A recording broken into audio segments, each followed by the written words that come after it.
Fingers trace the skyline's edge. Promises will never hedge. Whisper soft and urban sound.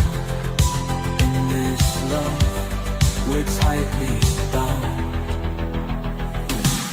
Fingers trace the skyline's edge. Promises will never hedge. Whispers soft and urban sound. In this love, we're tightly bound. So the stars just hum our tune. We orbit like the sun and moon. Guitar solo sings our truth in the glow of you. Love and ocean, hearts collide. Under stars where dreams reside. Lost in music, found in bliss. Every touch, stolen kiss.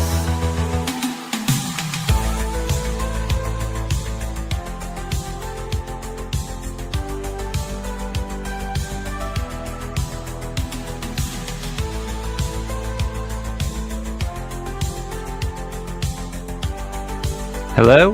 Oh, hello. Just come on like that. Okay, let me turn this music off. Yeah, I thought I'd have an interesting start today. A bit more exciting, a bit more, I don't know. I thought it kind of sounded good with that music on. You tell me what you think. Because if you like that, that's one of the songs that I managed to create myself. So if you like it, you can find it on Discord anyway. I think I put it on Discord. If not, it will be on Discord later on tonight. Anyway, well, thank you for being here. Hopefully everything's working. There's no problems. Looks like the mic's working. Looks like the camera's working. So we're all good to start the show tonight. I've got a lot to talk about tonight, to be honest with you. But anyway, I'm here. Last night was fun. So I thought I'd come back for another night of fun. Hopefully, let's see who joins. Let's see who's here. Basically, what happened last night? We did a show. And I actually included the movie club, the new section that I'm doing. And tonight I'm actually going to add YouTube Watch. One moment, I'll explain it all to you. I just want to say hello, Jesse. Nice to see you here tonight. Thank you for being here. Okay, let me just explain what's happening. So basically, yesterday I did a show Friday night. I did it a bit later because it just took me forever to get online, and we covered. Basically, I've created 2 new video sections on my channel, which is like the movie club and YouTube Watch, and they're only for community members. But I thought what I'd do is last night I'd just share them with everybody because it's like the first week that it's properly being launched. So I thought I'd share it with everyone. So it ended up that the show ended up being like, I think it was nearly like 4 hours long because I did that. And because I don't learn anything, I'm going to do the same tonight. I'm going to do the YouTube Watch during this show. So I'm not just going to do like the normal show that I do on the evenings where I watch a few videos, we chat. I'm going to do the YouTube Watch section as well. So let me try and make this clear. YouTube Watch and the movie club are going to be privated. They're only for community members. This week I'm going to share them with you all, but next week they're going to be completely private. So you have to be a member. And there's been quite a few people signing up to it already. So, just because they're all signing up now, I can give it free this week, but next week it's got to be private just for them. And I'm going to have to, I'm going to have to do that. But today we're going to do it. We're going to have a look at, there's going to be a video today, and that's going to be a YouTube Watch video. So I'll explain it all once we get into it. Oh, hello, Franny. Nice to see you here tonight. I'm doing the YouTube Watch video tonight. So you can watch it during the show if you want, but I'm also going to put it in the private section later on. So anyway, today I saw a few new members join, so I'd like to thank them. In fact, 2 members joined just before the show started. So let me see if I can show you on here. Yeah. Now I'm not going to be doing very great with names if I if I don't know your name that well. So Margia van Dirk. Correct me. You have to correct me, or if you want me to use a different name or something like that, let me know. Yes, and community member, you became a community member. Absolutely amazing. Thank you so much for that. And I know you joined Discord already. So yes, if you're a member, don't forget to join the Discord as well, because you'll get access to the private chat, and there's a lot of people in there who are already members, and they can share a lot of information if there's any questions you have or anything like that. It's a good community to be part of. So I do say, if you're a member, definitely join the Discord as well. Now let me just check, because I know we've got another member as well, but I want to just double check their membership on here. So bear with me 1 minute. Just before the show, let me see. Just refresh this. You have to bear with me 1 minute because I got to check this first. Yeah, we do have another member. Okay. So it's I think it's Harriet. Okay, Harriet. Let me just double check, and I can put it on the screen. Put you on the screen here. Okay, so we have another member. Yes. Looks like Harriet. Jasmina. Okay, well, nice to meet you here, Harriet. Thank you for becoming a channel member. It really means a lot. And thank you for being here. So Harriet, you joined the channel support, so you'll have access to the Sunday show, which is tomorrow. So we do a private show just for channel supporters and community members, and that's every Sunday. So you'll have access to that. So thank you for being here. It really means a lot to me. Now let me just check if anyone else. Okay. So today's been a bit of a crazy day for me. I knew I was going to come live today. I think I knew last night. I was thinking, oh, I'm going to do a live show tonight. But what happened was, I was like, I want to do like, I like doing these type of shows because they're kind of more organized. Like, I have my videos lined up to show you and chat with you and talk about different things.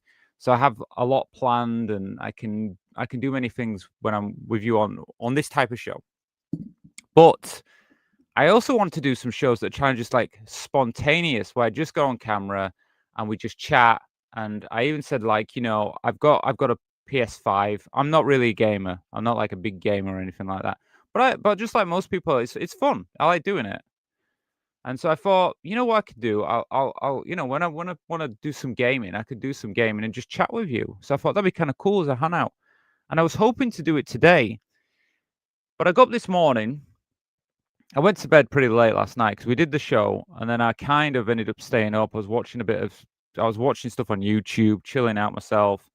My friend had been out clubbing last night, and then she got back late. So we were chatting quite late at night.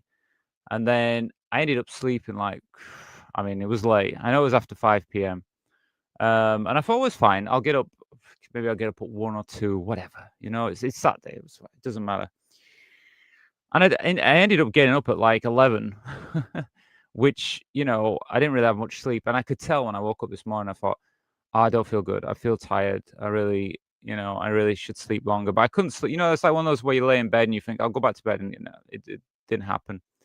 So I got up and started my day, and I thought, well, I'm going to get the show ready. I needed to edit. In fact, I needed to edit stuff for this movie club as well. I was doing that, just doing a few things, getting myself sorted out for YouTube, and even the stuff for tonight for the show. I thought, well, I'm gonna get ready for the show and just get my thumbnail done and everything. And then I was just so tired, so I said, okay, I'll go back to sleep. So I don't know, it was like 4 o'clock or something. I ended up going back to sleep, and then I woke up about 7 p.m. and I was like, originally I was going to try and come live for about 8 p.m. or something tonight, and it was just like, nah, it's not gonna happen. So I just decided, like, I know it's late, but it's, or is it better late than never or something like that. So I just thought I'm just gonna come live anyway. So here I am. So I know it's later, and I don't know how that affects like regular viewers because we have like regular viewers. I know if you're probably in the States, it's probably not too bad. But in the UK, I mean, I know some of my viewers they go to sleep at this time. Like they normally leave the show at this time. It's like 9 o'clock. They say to me, I'm off to sleep now. So I'm pretty sure someone won't be able to make tonight. But if not, maybe they can catch it tomorrow, Sunday morning, hopefully. Um, so if you are watching this on Sunday morning, my UK viewers, well, good morning. um, but yeah, these things happen. I mean, I don't think I'll ever be able to just say, oh, I can definitely be ready at this time because what am I supposed to do when I'm falling asleep like that? You know what I mean? It's like, and I didn't want to do that. I was like, I'd prefer just stay up and then go bed early, but I couldn't do it. So I just want to sleep and yeah, woke up and I was like getting ready, and all I've done is since I got up is kind of got up, done my makeup, got ready for the camera, just done everything, and here I am. So I don't know, c'est la vie, but I'm here. And like I said, tonight we'll just see how it goes. I mean, to be honest with you, these are chilled out sections. I mean, I'm not serious about anything. Like I think be laid back about it, see where it goes. It doesn't matter if we don't cover certain stories. It's just if it happens, it happens. So yeah. As you know, I mean, anyone who's watching this now, you might be saying, "Oh, you like to talk a lot in the first part of the show." Yep, that's what I do. Normally for like the first half an hour to an hour, I just like to have a chat. I think it's good because it helps me to kind of relax into the show, and then I can basically, I don't know, I'm better at doing the show after that. So if you want to chat, probably the best time to chat with me is the first hour. Um, so you can put anything you like in the comments. Well, not anything you like. I mean, obviously in reason. Um, you do need to be a subscriber to be able to comment in the chat section. But if you subscribe now, in an hour's time, you'll be able to chat. But please don't come in the chat section if you're just here to troll because you'll just get blocked, basically. Anyway. What else can I tell you tonight then? So yeah, we've had a few new channel supporters. And so I'd really thank all those people that have become channel supporters and community members. I also want to thank everybody who's been supporting the channel in the last, I don't know, for the last couple of months. Actually, it's been. I mean, you're really making it now possible for myself to keep doing this channel. And it's really, it's getting to the point where I mean, I can now do this more full time, which is great. I mean, it's still not a full time job. I don't really. There's not enough so I can do this full time, but there's enough there that I can make it more of a full time thing. So I just thank everybody who's been who's a supporter, and thanks for your continuous support. It really means a lot. Now I just apologize that when I come on live, I can't always be live at the right time for all of you. Let me see. I got Jesse. It's us, the viewers, who should thank you for this. Well, thank you, Jesse. Well, it does. It just means a lot to me because I think I said to you all before that I started to do this after the Supreme Court ruling. I was trying to find where I wanted to be, what I wanted to do, and I had this channel. And I've been doing this channel for a while. And it was kind of like I didn't really know what the future of this channel was going to be. I didn't really go in front of the camera that often. I just did it occasionally. And a lot of the time I used like AI. I did a lot of AI stuff. I don't know. It was like AI was getting popular and I thought people were more interested in the AI stuff. So I just did AI and I did like stories and I did a lot of transition videos, and I thought that's what people wanted, and people did want that. Don't get me wrong, people did want that. But I always kind of felt a bit detached from it because I was creating it, but I wasn't there, and I felt like I was hiding behind the video, and I didn't like that. I don't like hiding away, and so it came to the point where I just said, just going to be me, and I'm just going to, I've got my thoughts, especially after the Supreme Court. I've got these thoughts, and I want to talk about them. And there's a lot of things I see in the news that people don't seem to talk about that affect trans people. And I just thought, well, I'm going to talk about it. And I'll be honest with you, a lot of the news stuff don't get many views. They don't get many views, and it's sad to see that, actually. But I'm still going to talk about it. I'm still going to stand up for it. And I mean, if you see my latest video, you'll see my thoughts on. I did a video recently, and it's had a lot of views, so I know people are watching that. So that's me. I'm more vocal, more visible, and that's what I want to be. Going forward, I don't want to be hiding behind some AI voice or something like that, because that's not my style. So here I am. I know I've got a massive bottle that I'm drinking out of, but I don't normally I don't normally buy these bottles, these big bottles. I normally I bought myself like a machine that does the gas, because I like sparkling water. So I bought this machine. And then what I do is I filter my tap water, and then I make the sparkling water myself. But my gas canister ran out, so I went up to the supermarket where I normally buy these gas canisters, and they're out of the gas canisters. So I mean, I'm thinking about buying them online from now on, because they're a bit unreliable, the local supermarket. But yeah, that's why I've got the big bottle. I thought I'd just tell you that. Just some random information, I tell you. Right, I'm going to put the fan on because it's got warm in here for some reason. It wasn't warm last night, but it's pretty warm in here tonight. You never know. You never know what the temperature is going to be like. When you do these shows, it's like sometimes you come in, it's been quite cold in my bedroom, and then today it seems like it's really warm, so I don't know what's going on. So I might as well explain a few things. There might be a few people that are clicking on this video and don't know how I normally do these shows, and I do really need to explain a few things. So you might see underneath me, somewhere, you can see that I have a donation bar, and I have a thing that says support me at Buy Me a Coffee, and there's a little link there. Now, basically, what's happened is you can send, if you want to send a donation to this show, you can do, and it is extremely helpful if you do that. What happens is, if you send it via YouTube likes to take a big cut. So it's like you basically send in half your donation to me and then half your donation to YouTube. And that's fine if that's how you prefer to do it. But if you'd like to send me a donation, the best way to do it is to do it via Buy Me a Coffee, because it's more direct and they don't take a big cut. So if you want to send any donations tonight, big or small, you can do. It's via Buy Me a Coffee is the best way, but I do accept super chats as well. And every time we get a donation on this show, we do a thing called Spin the Wheel, and we'll spin a video, and we'll spin the wheel, and then we will watch a random video. So it's all fun, and like I say, it helps the channel. So any donation, and seriously, it can be $1, £1. It can be if you want to hit the goal tonight, which is £25. You can send £25. Absolutely up to you.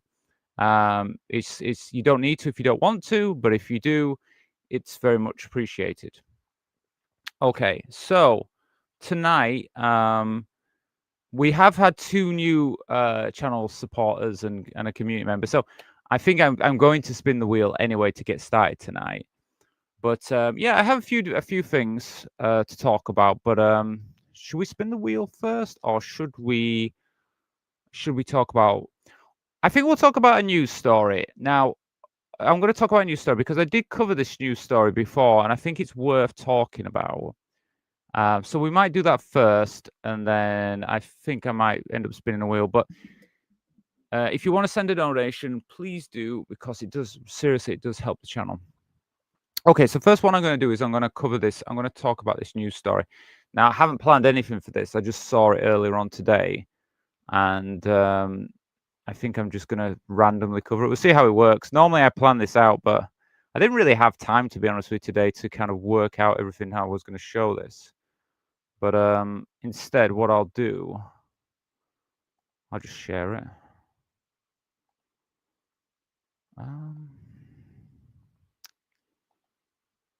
There we go. So anybody who follows my channel will know that I did a video. Well, I did 3 videos, in fact. It was a bit of a crazy time on this this issue. What happened? So there was a transgender woman, and she was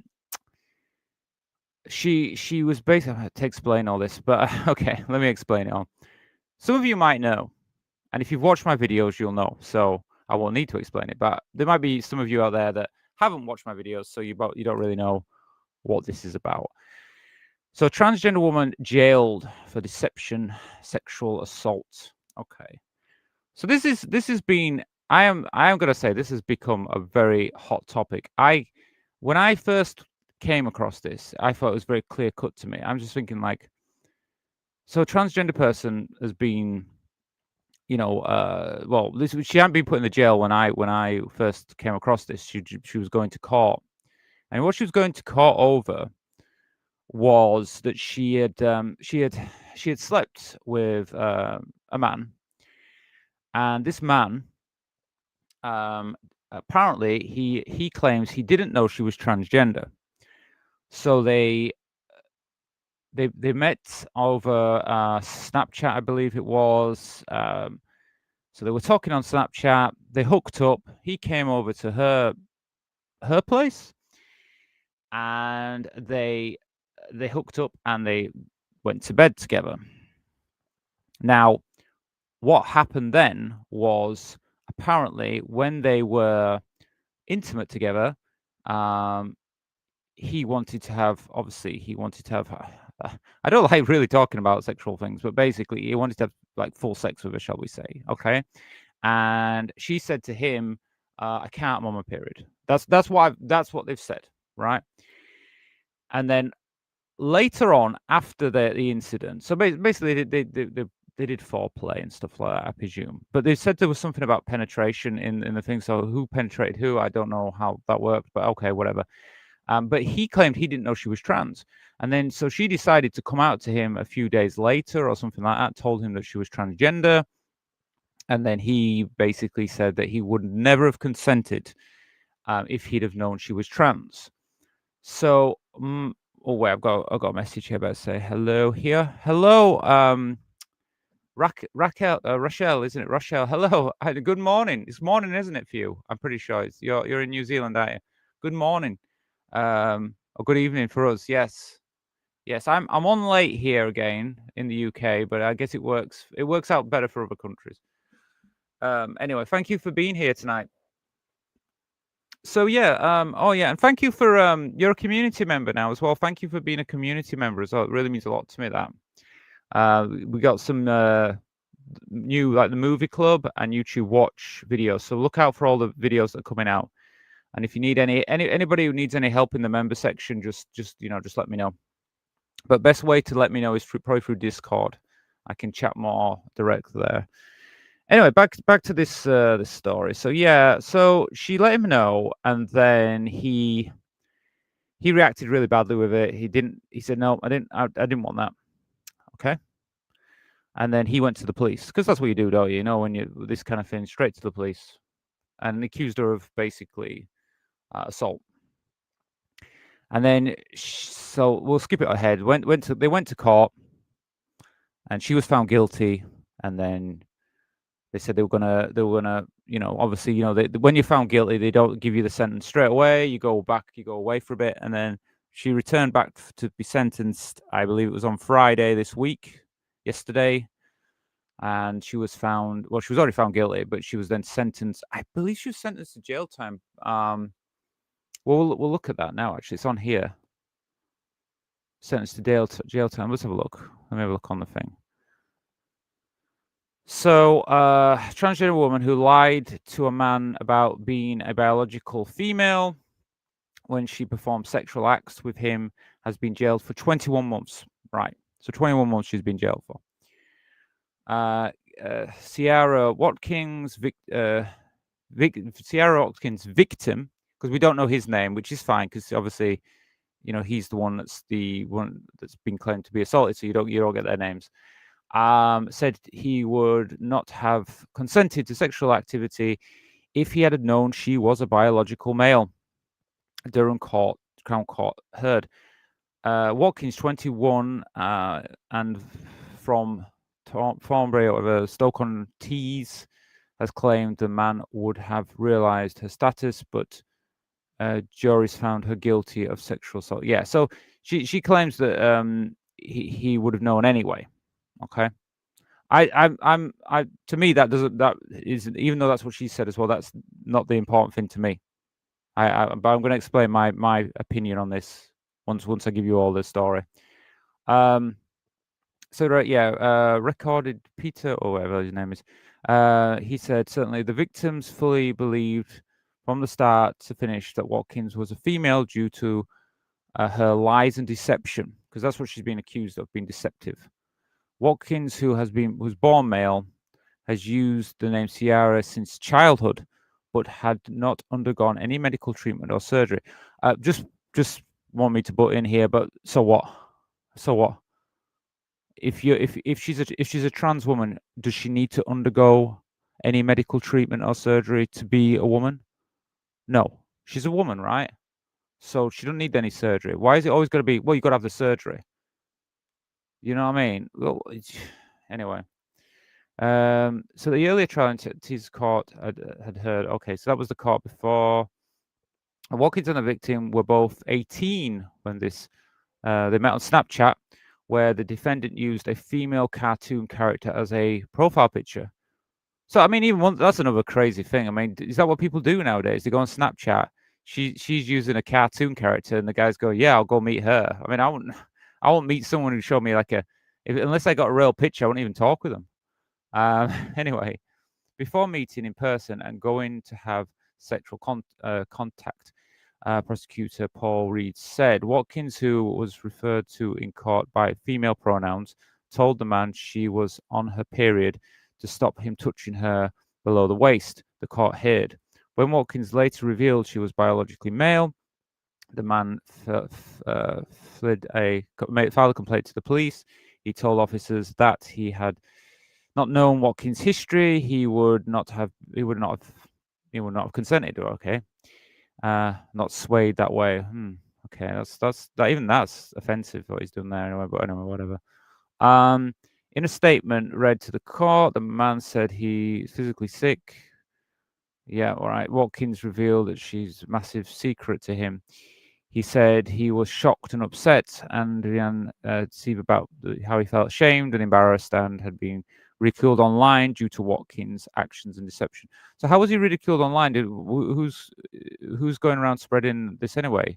Is she spreading it? Is he spreading it? Who's telling who? I mean, this is the bit I don't understand. So what, he went online, so she told him that she was trans. Then how did everybody else knew that? Or is that because they're young and they got loads of young friends and they all knew about it? I don't know. Anyway, whatever. The victim said, and also, this ridiculed online. Well, this shouldn't be happening anyway. So what? You slept with a trans woman. So what? What's the big deal? The victim said he was heterosexual male. Well, yeah, most men that sleep with trans women are heterosexual. They like women. They don't like men. They wouldn't sleep. They wouldn't if she'd presented male. It would like you said, he wouldn't sleep with her. She presents female, so he slept with her. Anyway, who would never think of sexual activity with a man? Well, she's not a man. She's a woman. And feel he had part of his masculinity taken away. So this to me is offensive. Anyways, you're saying that any man who sleeps with a trans woman is not masculine. So what are you saying? So you're saying that gay men aren't masculine? Because gay men sleep with men. So you're saying that you feel, so he says he felt that his masculinity was taken away because he slept with a trans woman. I'm sorry, but you don't have masculinity then if you feel that way. Because that's like saying that gay men aren't masculine. And it's bullshit. You know what I mean? Wanted to be loved. Okay, so was it Butler said Watkins' offense was not an act of a predator or sadistic behavior, but were driven by shame and a deeper sense of discomfort with her own body, rather than malicious intent to deceive. Okay. I don't want to read all this because there's a lot to read. So, because I think you get the picture. So he truly hates the idea of sleeping with a trans woman. We can see that, right? But he did, and she didn't tell him. And obviously, she's as a trans woman, she's claiming she's a trans woman. So I think at this point, I can just give you my own. I think I just give you my own side of this. It doesn't say what prison she go in, but is she gonna be in a well, I've got another thing I'm gonna share in a bit, so we might actually have something else about this I can share. But I want to get to the point anyway. So basically, my actual understanding of this myself and the way I feel is, of course, I'll never know exactly what happened, all the ins and outs. We've just got what they've said there. But I see trans women as women, okay? Regardless, for me, it doesn't matter if you've had surgery or you've not had surgery. Trans women are women, okay? And this is what she said in her statement. She's not said, "Well, I'm pretending to be a woman." She doesn't. She's not identifying as male. She's not like saying, "Well, I identify as male, but I present female," because that then you could argue it might be a little bit different. But she says, "No, I see myself as a woman." So if someone said to me, "Are you, if I went on a dating app now and I had a choice between male and female on a dating app, which box do you think I would tick?" I would tick female because I'm female. I'm not going to tick male. I'm not going to go, "Well, I was assigned male at birth, so I better put male." So I just feel, I strongly feel that she's not lied to him. She's not lied to him. I strongly feel that she is a woman. Now, I accept that he may feel that, okay, he didn't know she was trans. People say online, okay, there's a lot of bullshit online. They say, "Oh, how can't you tell? How can't you tell?" Doesn't matter about that. Doesn't matter what his what he saw in her or whatever. That doesn't matter. He slept with her. He chose to do that with her, regardless if he knew she was trans or not. I'm saying I'm taking his word for it that he didn't know she was trans. Okay. But you went in there because you wanted to be with a woman. You were attracted to who you were. So you did consent in that moment. If she'd never told you that she was trans, you would never know she was trans. So why does it matter? Why does it matter? You were attracted to that person and you participated in that action. If you sleep with someone who's say like I'll give an example, like some women don't want to sleep with gay men or bisexual men because they sleep with men. Okay. Does that mean that every bisexual man, when they sleep with women, cis women or whatever, or trans women, are they supposed to say to the partner, and this is like a hookup as well, a one night stand, they're supposed to say, "Oh, by the way, I sleep with men as well"? We wouldn't expect that. It's their privacy. It's up to them if they want to tell them. And then people say, yeah, but that's different because she's biologically male. And I'm saying, like, well, she doesn't even see herself as a man. So why and she's on a one night stand, not get married. This isn't a future marriage.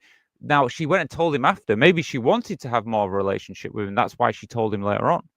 But what she wanted with him or what he wanted, they were on a one night stand. So now you're saying that every one night stand, a trans woman, and let's say this, okay, she hadn't had surgery, and she did say, "Oh, I'm on my period, so you didn't go down there." But at the same time, so you're saying even trans women that have had full surgery won't be able to tell on a one night stand, they need to tell?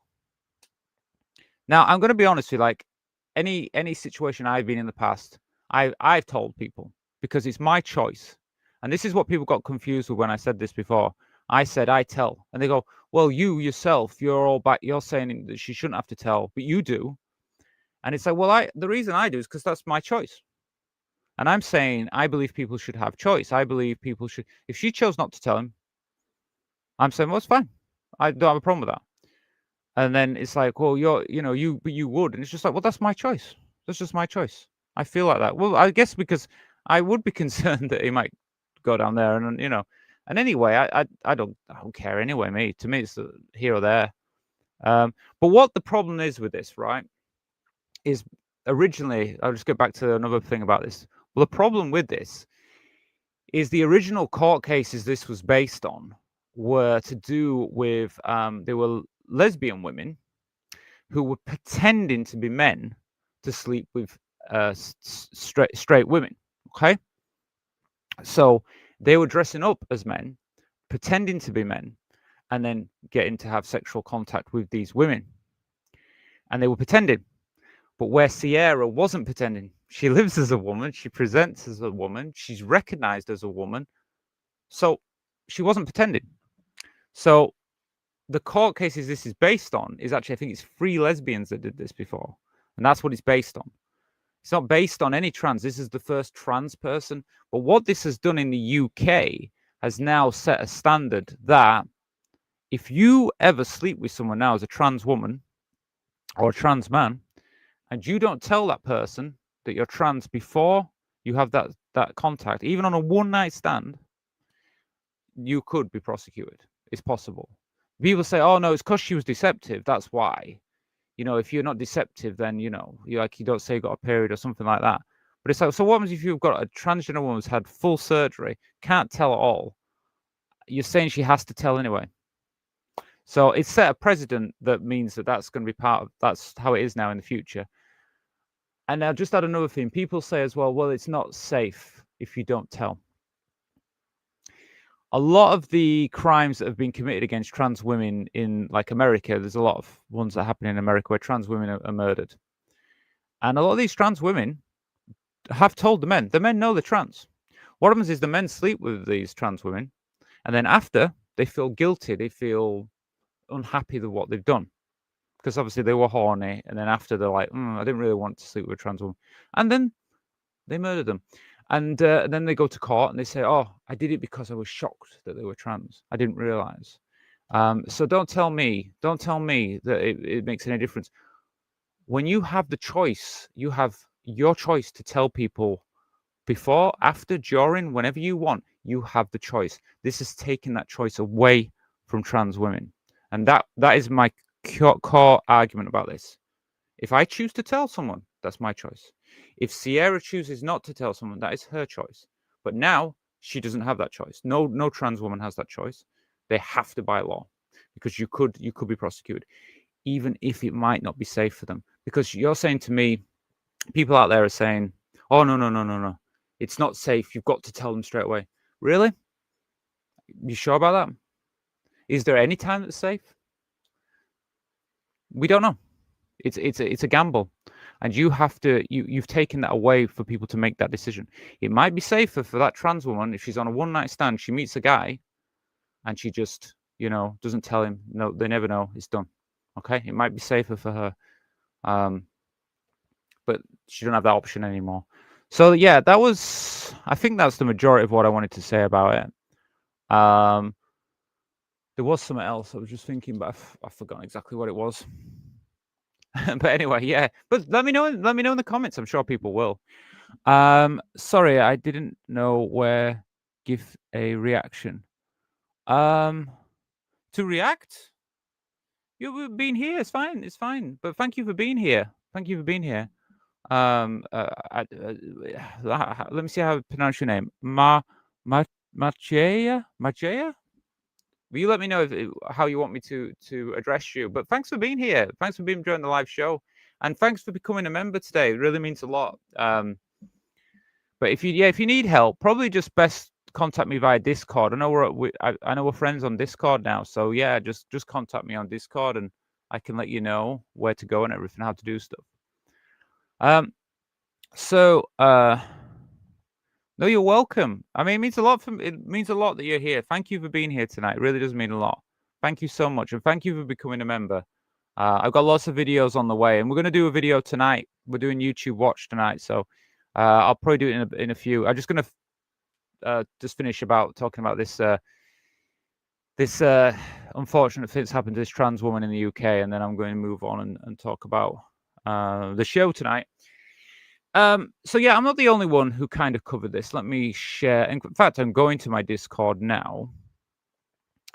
So India Willoughby mentioned about this as well, and she shares the same opinion as myself, which why not? It makes sense because it's the right opinion. Let me find the page. So if anyone's curious about my Discord, because I've mentioned it a few times, some of you might not know anything about it. I do have a Discord, and this Discord basically is where you can go and chat, get loads of information about stuff, about the channel, about anything you want, really. I share loads of information here. So yeah, think about joining. There's a link below the video. So I have a little tweet section here in my Discord. So I try to tweet on here to let people know what's going on. But anyway, so India Willoughby, she said something about this. Let's see what she said. She said, it's barbaric for a woman who is trans to be jailed in Britain for having consensual sexual encounter with a cis man. Deception. The man was not forced into doing anything against his will. He only complained after being teased days later. I do not believe for 1 millisecond he didn't know the woman was trans. She will never be sent to a male UK prison as a sex offender. Well, she will. Oh, she will now be sent to a male. So she is going to be sent to him. This was the thing I was really worried about. So she is going to be sent because she's a sex offender. You see, classed as a sex offender. She will now be sent to a male UK prison as a sex offender, and in all likelihood, be raped or murdered. Would it be deception if a cis person didn't declare to a trans person that they were cis? Well, yeah, exactly. Yeah. Would it be deception? So if a cis person sleeps with, so yeah, exactly. So do now cis people have to tell trans people? No. Why is it there are as or declarants on the trans person? Yeah, well, why? Yeah, why is the earnest? Sorry, the earnest on trans people? Because we're trans. Because that's just how it is, isn't it? Because we're trans. We're the ones that have to deal with this shit, basically. This is a bigotry law founded on the basis that trans people are frauds and tricksters. Yeah, that's another thing, because deception, trickster, when we're not, we're just being ourselves. It requires that trans people to put themselves in danger, and humiliating themselves, utterly revolting. Shabada Mahad, I can't pronounce the name. How would you feel if a white person having sexual encounters with an Asian was a criminal offense?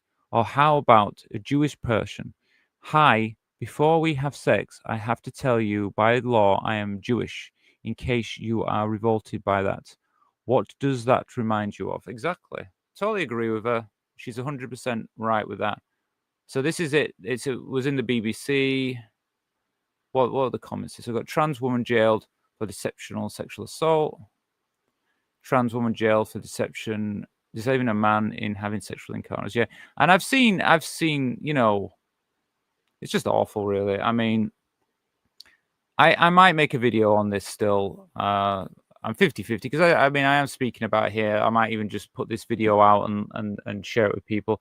Am I disgusted by this? I'm absolutely disgusted by it. I am firmly against what's happened here.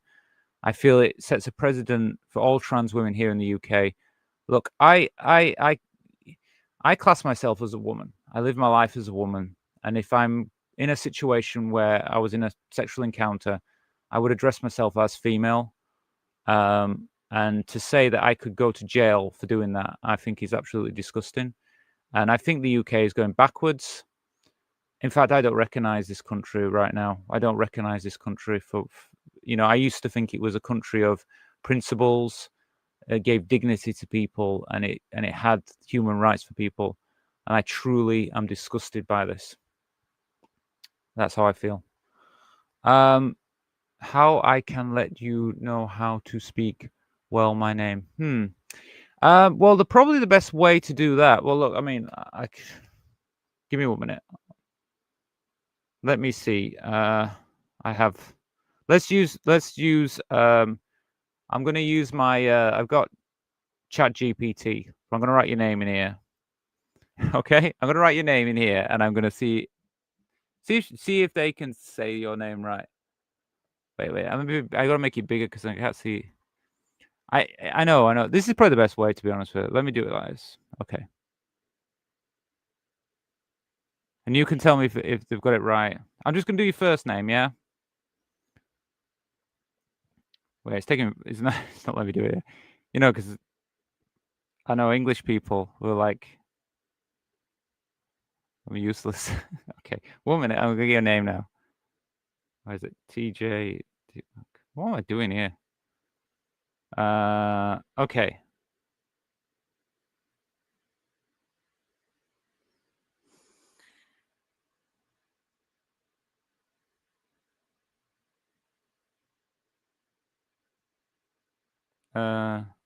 No, it's not his name.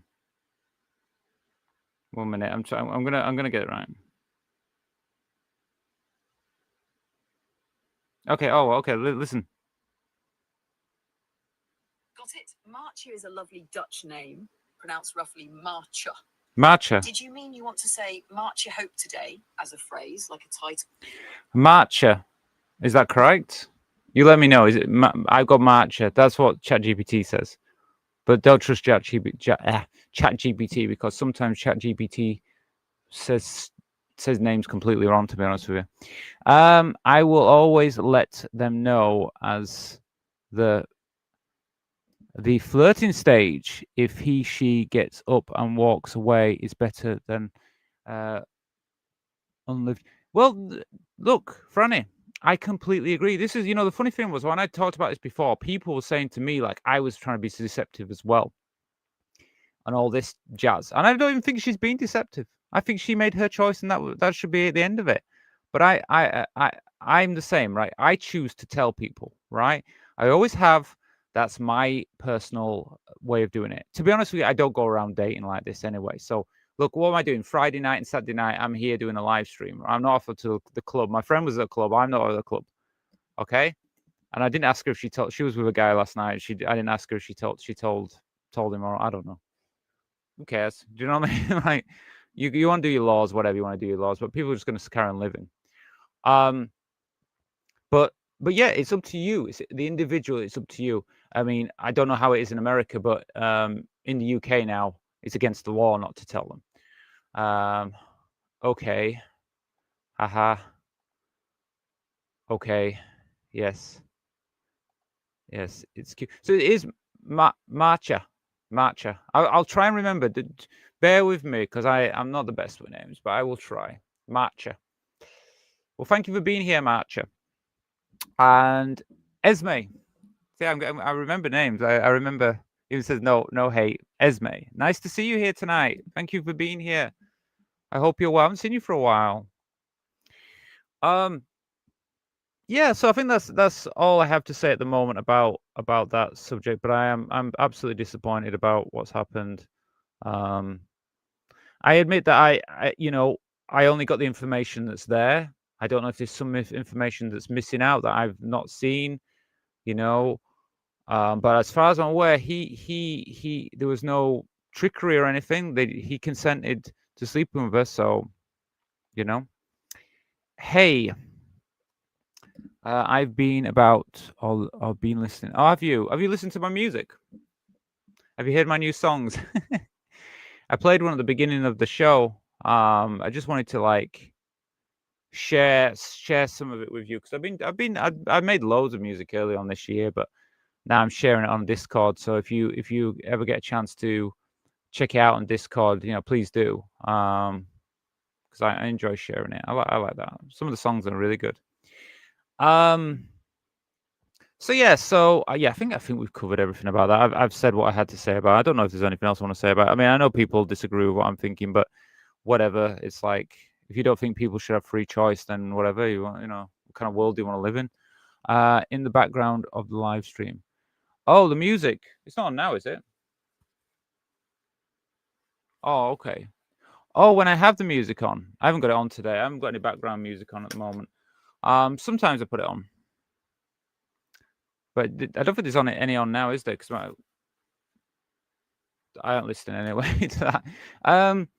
So what was I going to say to you guys now? So yeah, well, we're nearly into an hour. It goes quick, doesn't it? Like an hour already. But I'm glad we talked about that anyway. I got that done and dusted and talked about it. Okay. Anyway, so I'm just going to, before we move on, I'm just going to let you all know. So if anybody wants to send, wants to donate any money tonight to the show, you can do. The best way to do it is do it via Buy Me a Coffee. There's a link. In fact, I'll just put it into the chat now. Anytime you want to, it's probably the best way to do it, which is here. And any donations we get, I will do spin the wheel, and we can watch videos together. So that's, I've just put it in the chat now, but it's also, I've also pinned it to the top. So that's the best way if you want to send a donation. Otherwise, you can do super chats. Now, I do have a goal. Every time I do a live stream, I have a goal, and I always just say £25. So if we get there, it just helps the show go. Really, it helps me to keep making these videos. So if you'd like to donate, please do. What else can I say about it? Yeah, if we get up to the £25, sometimes we do. Sometimes, if we get up there, I will share a secret with you. But if you're just watching this and you're not a channel member, why not become a member? It's £1 a month, just £1 a month to become a channel supporter at the base level now. It's just £1 a month. I will add that to the donation bar if anyone becomes a channel supporter during the show. And basically, you'll get access to every Sunday show, which we're doing tomorrow. It's a private show that only channel supporters can and community members can access. So the link is now, I've just put that in the chat as well. So even if you join that, I will add that to the donation bar as well. So if we got 25 new channel supporters join the show tonight, we'd hit the goal. So it's, you know, and to be honest with you, I'd love that. That'd be even better, because then I'd be able to share so much stuff with you over the next month. So, you know, that's a really good way of being part of the channel. But we'll see. We'll see if it happens. You know, but it's there if you guys want to do it. Right. Well, what we're going to do now, seeing it's coming up to about, it's 9:45 in the UK in the evening. I want to start doing YouTube Watch. So what is YouTube Watch? It's a new video program that I'm doing, a series. And tonight, if you're watching this, or if you're watching the rerun, you're going to get to see it for free. It's just part of the show. But in future, it is going to be privated. All these videos will be privated for the YouTube Watch. And so if you want to become, if you want to watch YouTube Watch, you want to have access to the movie club, you have to become a community member. And a community member, you can join. There's 3 ways you can join. You can join via YouTube, you can join via Patreon, or you can use Buy Me a Coffee, and there's a membership there as well that you can join. So if you want to join that, if you like YouTube Watch, or you like to watch movies, join that. That's how you join. Okay. Again, if you join during the show, I'll add it to the donation bar. If you're watching this after the fact, you know, it's not live, yeah, still join up, because thumbs up. Yeah, well, do that as well. Give this video a like. Give this video a like and a thumbs up. That'll be cool as well. Thank you, Esme. But yeah, if you know, basically, I'm saying to everybody, look, if you are a channel supporter, thank you. It really means a lot to me.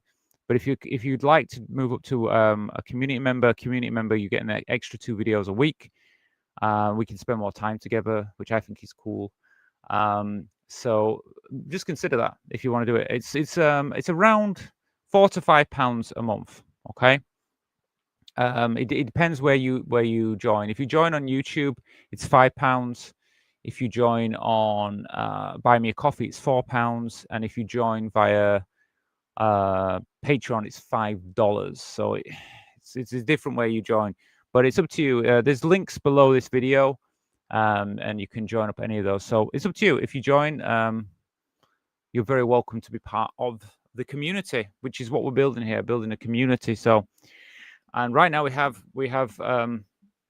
I think it's around 50 people right now. So that's why I'm very thankful for everybody who's joined. It's really making a difference. Okay, so let's start YouTube Watch. Let's go into that. So I think I've got the video ready anyway. So what are we going to be looking at in YouTube Watch tonight? Well, YouTube Watch is longer videos. We're covering longer videos. So we're probably going to be on this for the next hour, this video at least. So they're not short videos, they're a little bit longer. And the video I've picked out for tonight is, now let me just check the title. So the title of this video is How Berlin Became a Hub for Trans People. So how Berlin became a hub for trans people. Let me get my headphones on then. We can look at this video. Yeah, I think I'll write this. Okay, I'm going to share the screen with you so you can see it as well. Yes, grab the popcorn. Yeah, because we're gonna go into this deep. We're gonna learn some. We're gonna learn some because I want to learn about this as well. I want to learn about Berlin and its connection to the trans community. So make sure I can share the screen with you. Sorry. Ta-da. Okay, here we go. So let's watch this video and let's see what we can learn about Berlin. Okay, I think it's ready. But we don't want to start there. We want to start here.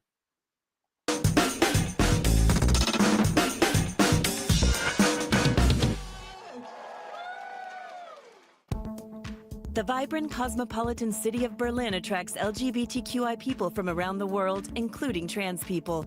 The transgender community has become increasingly visible in recent years. So I'll just start by saying I've never been to Berlin, never been to Germany. But I have heard about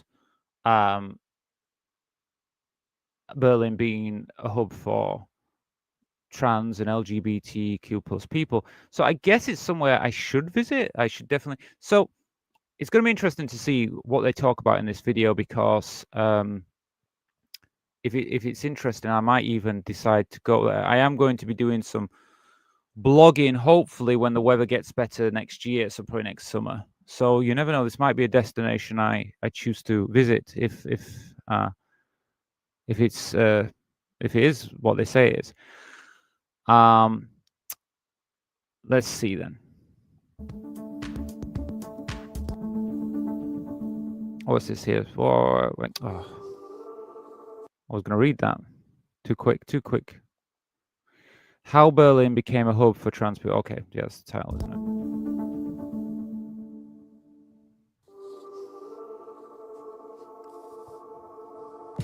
Trans people have always existed, around the globe, in every culture. Berlin has played a key role in trans history for more than a century now. People come to the city from around the world so they can lead lives unconstrained by gender roles or conservative sexual norms. So whenever I do any research on my channel, I always hear when we hear about the things in the UK where everything's going backwards in the UK, like I just told you about that trans woman being arrested for being trans.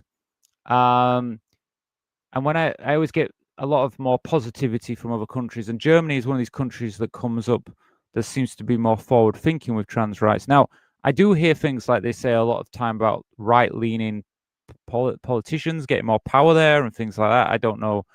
I mean, I haven't really gone into a deep dive to the political situation in Germany. But I do hear that the rights for trans people are better over there. So, I mean, if you're German or if you know more about Germany, please let me know because you might be, in the comments and let me know what your opinion is on this and what the actual facts are. Because what is this thing with I hear that the right are getting a lot of with their political side, but I hear that trans people have more rights there. So you need to kind of, if you can help me out there, let me know.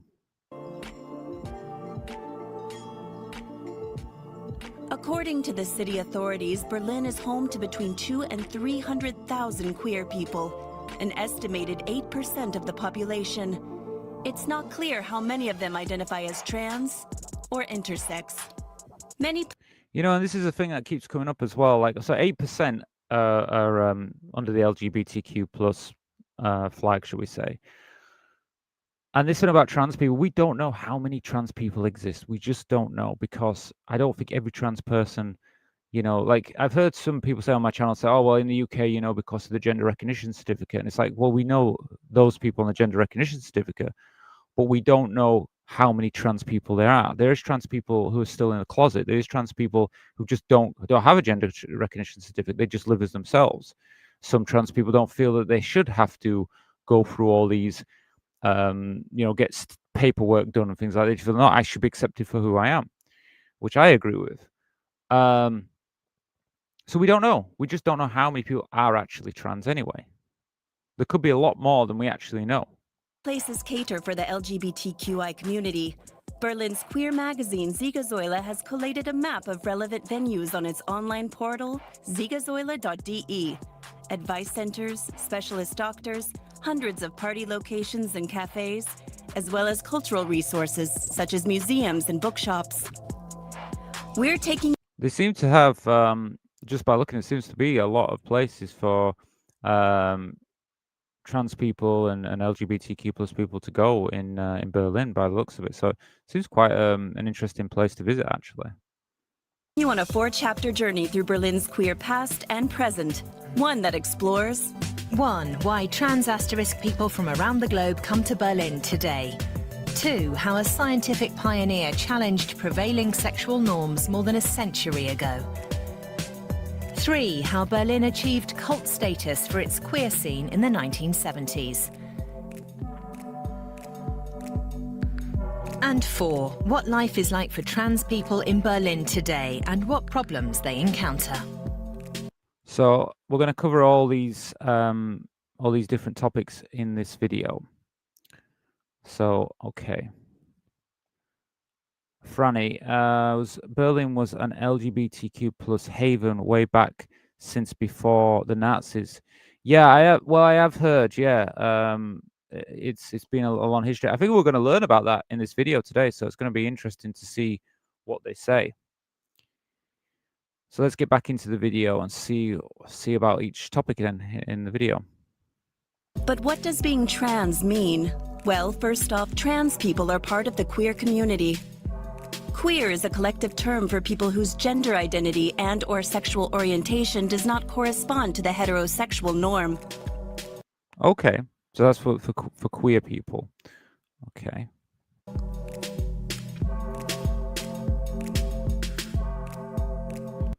Then we've got trans. We're going to tell that anyway. Trans asterisk is an umbrella term for people whose gender identity differs from the sex that they were assigned at birth.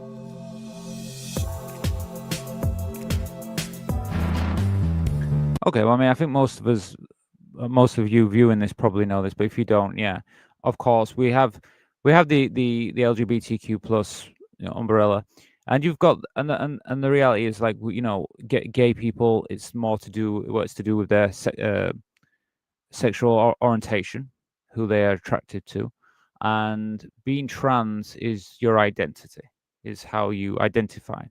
But a lot of trans people also are under the other, you know, either the L or the G or even the B, and other letters in the LGBTQ plus, because, you know, we have gay trans people, we have, you know, lesbian, we have bisexual, so we're very connected with the umbrella anyway. Within there is a huge range. There are some people who identify themselves as trans man or trans woman, and then we call this, they fit into gender binary. And some people don't identify with male or female gender, and they define themselves, for example, as non-binary. Chapter 1. So why do trans asterisk people from all around the globe flock to Berlin? we asked two young members of the trans community who have moved to the German capital. Felicia Roleczka, a tour guide in Berlin's Gay Museum, which focuses on LGBTQI themes and culture. And Holden Madagame, an opera singer from the US who has put down roots in Berlin. Im Gegenteil, man So we'll see now why they moved there. So this is interesting. So we have people actually coming to stay and live in Berlin from other countries who are trans. kommt von Tisch, man ist beschwert. Was kommt jetzt? Sagt man sich. My name is Holden Madagame, and I moved to Germany in 2013 because Germany has about a third of the world's opera, and I'm transgender. I felt comfortable sort of realizing myself as a trans person in Berlin. Hi, my name is Felicia. My pronouns are she, her, and I'm a transgender activist and tour guide in Berlin. I came out in 2016, so 6 years ago, and coming out was a very mixed experience. Had very positive experiences here in Berlin, in the communities and spaces I was moving in, the area I was studying, and the friends I had, the social circles I had. Most of that was very positive. So yeah, I've got both of them. Why they came to live here in Berlin. They're both trans. But of course, I mean, you know, you move. I mean, I like things that are happening here in the UK. Don't get me wrong. I mean, I'm listening to what they're saying because I'm thinking like things are changing here. If there's countries that have a more relaxed and positive approach to trans people, you know, I wouldn't put it out of my ideas that I wouldn't go somewhere else if it carried on like this. Though I know I shouldn't. I should fight. I should fight in my country because I love England. But it's obviously if they make it difficult for me to be able to live here, what am I supposed to do? But anyway, let's see what else they've got to say.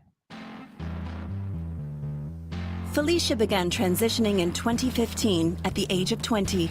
She came to Berlin because she wanted to live in a city where she could come out as trans. Holden came to Berlin from the United States for work, but it wasn't just a career move. There were also some highly personal reasons for the relocation. I just stop here as well. Whenever you choose to go live in another country, I mean, like, I can see, like, before I would probably say being trans for me, because England was very positive a few years ago. I felt, well, you know, a few years ago, back in, I don't know, 2019, 2020, I guess before we had the epidemic, you know, COVID and everything. I feel like it was a more positive place to live. But ever since, you know, recent times, it's become more negative to live here. And, you know, now I'm starting to think more things about my future as a trans woman living in a country. I can't live in a country that denies me access to the spaces that I identify as, because, you know, if I want to go swim, where do I go swimming?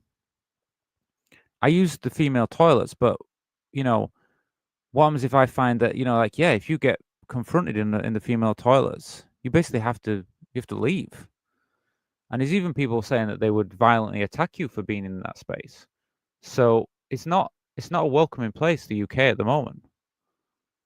You know, if it carries on this way, it's going to be very dangerous to live here. I think what attracts trans and queer people internationally to come to Berlin is partially that there's a big community here already, and everybody sort of knows that Berlin is like the trans queer city. Like, it has that international reputation for it already. And I think also because, I don't want to call it a utopia, but because it's not necessarily a utopia, but it's like Berlin is a really great place to be trans and queer. It feels really, really safe, and I think a lot of the world is not safe. And so I think a lot of trans people come here because they know basically that they're going to be safe. And if they come from really oppressive countries or oppressive places, it's going to be so much better here. So, I mean, he used the word utopia, and like I said, I can't say it's a utopia, but it is kind of like a utopia. That's an interesting thing to say, to be honest with you. I mean, of course, if you're in countries like, we did a video yesterday, we watched a video about Russian transgender people. and you know, it looks absolutely terrifying living there as a trans person. So I definitely think that if a Russian trans person could move to Germany, it might be a lot. Well, it would be like a utopia for them. Can you imagine the difference between Russia and what we're seeing here in Berlin? In the, you know, I've just got to compare because I am in Britain, I am in the UK. For me, the difference at the moment, I mean, everybody I meet on the streets, people I meet in my day-to-day life are really positive people. I don't meet people on the streets and they're nasty to me or anything like that. The only nastiness I ever see is online, and they could be from anywhere. They could be from Russia for all I know. So I don't really feel like day-to-day life in England is unsafe and there's nasty people. I don't believe that. So I guess, you know, I'm not living in Russia, but at the same time, you know, to have a place that's forward thinking, that is very attractive. I must admit, very attractive for a trans person, for me anyway. Marja, I have learned that 1% are registered as trans in the Netherlands. Yes, I have heard that the Netherlands has a more positive approach towards transgender people. Obviously, you can let me know what your feelings about that, if that's true or not. Because obviously, I don't live there, so I can only say what I've read. I feel safe in the Netherlands. Haven't had any traumatic experiences yet. Right. Well, I've heard that there's, you know, I think it's the Netherlands and there's some other places, your side of Europe, your part of Europe there, where it's more positive. But correct me if I'm wrong, but that's what I've heard. You know, all I can say is, because I can speak obviously for the UK, I've definitely noticed that the laws in the UK are going backwards for trans people. Before, it was more positive. Like, it was kind of like known that trans women and trans men used the facilities that they identified with. So it was quite normal for us to use, you know, a trans woman to use the women's toilets, trans man using the man's toilets. If you went swimming, you went to the gym, you would just use the facilities that you were identified with, and no one seemed to be a problem. There never seemed to be a problem. But ever since the High Court ruling, it seems to be getting worse and worse and worse. And what seems to be happening is that we have Labour in charge right now. It's supposed to be a more left-leaning party. It's supposed to be more pro-LGBTQ+. They are basically just right now seem to be looking towards the right-wing parties like Reform, which you might have heard of, and trying to copy them. And that's really weird because Reform are very far right, and so to copy their politics seems very strange because they're supposed to be a left-leaning party. So I don't know. It's a weird thing to see right now. And I mean, people might say, you know, if you say why do I say that Reform is a far right party? Well, on trans rights, they believe that the pronouns for trans people should be abolished. They don't think that I should be classed as, people should say Mr. me. They think I should be addressed as Sir. They feel that I should have no access to the female facilities at all, so I have to use men's facilities. That's basically, they want me to use the men's toilets. So you know what I mean? This they want me to go to the men's. They want to be addressed as male. They don't want any trans education in schools. So you tell me if that's far right or not, because I think that's far right. Because I'm a British citizen. I pay tax in this country, and the way I feel about, I think we should have trans education. I feel that I should have the rights to be accepted in the places I am. The argument against me not using the women is apparently I'm a threat to women. Don't know how that is. I've never been a threat to women. So even the arguments against why I shouldn't have access to these facilities is just bullshit. But anyway, this is the world we're living in anyway right now. Now let's carry on watching the video a little bit and see what else. I think that's a major part of it. There are huge opportunities for trans people here. There is a chance for community just in places like this, as we are right now, or in other community spaces all across the city. Things trans people in the rest of Germany often don't have, or don't have to that degree, which is the reason why many trans people move to Berlin in order to live their life.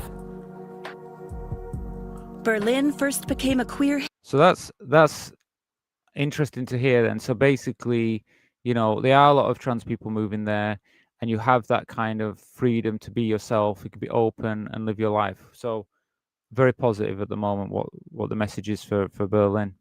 Haven over a century ago, that long history has helped give today's city its colorful and inclusive reputation. But the terms we use now to describe queer people are comparatively new. The term transgender didn't really come into existence until the middle of the 20th century. So yeah, now I do know a little bit about the history, and I do know that there was I mean, I think they're going to talk about it now. I can't remember the gentleman's name who had the they basically created the first kind of like how was it, information about trans and queer people here in Berlin. So I think we're going to talk about all this in a bit. But yeah, I know a lot of the terms that we use today to describe trans people and stuff, they're quite new. They're quite new, the terms. This is not to say that people weren't experiencing discomfort in their assigned gender or dysphoria or feeling a desire to express gender more broadly or differently than society would have wanted or expected. Chapter 2, how a pioneer challenged sexual norms. So I think this is what we're going to be talking about now. This is the history side. So this is going to be quite interesting to hear. More than 100 years ago. Berlin became internationally famous in the early 20th century for its hedonistic, decadent nightlife. But it was also where the first groundbreaking research on sexuality and gender identity was conducted, and the first sex reassignment surgery. Magnus Hirschfeld was... Okay, Magnus Hirschfeld. So I did make a video about a month or so ago, which is the history of transgender people, and it was about transgender people. And I remember I covered this man. So he was like the first kind of like, he did more research for trans people and for LGBTQ plus people. I'm sure they're going to tell us more about it now. the driving force. He was a pioneer of sexology and one of the first people to scientifically investigate sexual and gender identities. In 1919, he set up the Institute for Sexual Science in Berlin. He coined the now outdated term transvestite for people who describe themselves as trans asterisk today. Yeah, so they use the word transvestite, but I know in modern day term that isn't acceptable. But at that time, it was more for, I guess, what we use now as like transgender. And he was the first one to kind of like create this information. As you can see, it was the year 1919 or something like that. So this is before the wars, before the world wars and stuff, especially the Nazis. And so we know now that you know, after obviously this is the problem, because this time period, it's going to get a lot worse in the next few years, unfortunately, in Germany. Let me see. I got some comments. You can absolutely, you are absolutely right. You have the right to access to female locations. I have over access as a woman, or overall access as a woman, but it becomes less because of Trump. So you're saying to me that the Trump politics in America are affecting the Netherlands as well? That there's people in your country as well that are starting to talk the same way as what we're hearing in America, Marja? Because that's what we're seeing in England. I mean, England basically just copies America. Whatever happens in America, England normally copies it. And I would say the Reform Party are definitely just basically the same politics as Trump is in America. Oh, hello, Janice. Nice to see you here tonight. Thanks for joining us. We're watching. This is YouTube Watch tonight. You're actually getting to see something. This normally is only available to community members, but you can watch some of the video. Well, watch the video with us tonight as just part of being on the channel as a subscriber. Yes, it does. Oh, okay. Well, that's a shame. That's a shame, because I've heard that this is the problem. All these kind of more safe, more positive countries are getting affected because of Trump's politics, basically, and that's really sad to hear. It shows you how important it is that if America, they can get a better, hopefully after this, the next election. But let's see what happens. I don't know. I mean, I hope Americans can get a a different leader in charge of them. I mean, hopefully a Democrat, to be honest with you. I hope things will change, but I don't know. He actually researched the entire spectrum of gender identity and sexuality. He assisted people in his practice as a doctor to come to terms. He gave people a vocabulary about what they were experiencing, and he offered actual assistance in the case of, for example, of trans men and women. He helped them with early gender confirmation surgery, with hormone therapy, with plastic surgery, with practical measures like hair removal. So you imagine this is like what, back in 2000, that's not 2000, 1990, over 100 years ago, over 100 years ago that they were doing this. And there's people now claiming that trans people, like making out that we're like a new thing. I've even people saying that, oh yeah, trans people exist because the internet. Absolutely crazy. 100 years ago, and all this was happening. They were talking about gender confirmation surgery, hormones, laser hair removal, and plastic surgery for trans people. So it just shows you, you know, our history as trans people, how long and what we've been going through for such a long period of time. And it's so disgusting that we live in a world right now where there's idiots talking about that we don't exist, that trans children don't exist, and things like that, when it's clear evidence that we have existed throughout history. he really did make a difference in a lot of people's lives. James Conway is the translator of Berlin's Third Sex. Written by Magnus Hirschfeld, it was published at the start of the 20th century and was one of the first works about Berlin's queer subculture. Okay, so there's a book called Berlin's Third Sex. That's interesting. I wonder if that's available on Amazon or something. Let me see. I'm going to have a look. Because that would be interesting. That I'm just gonna Google it 1 minute.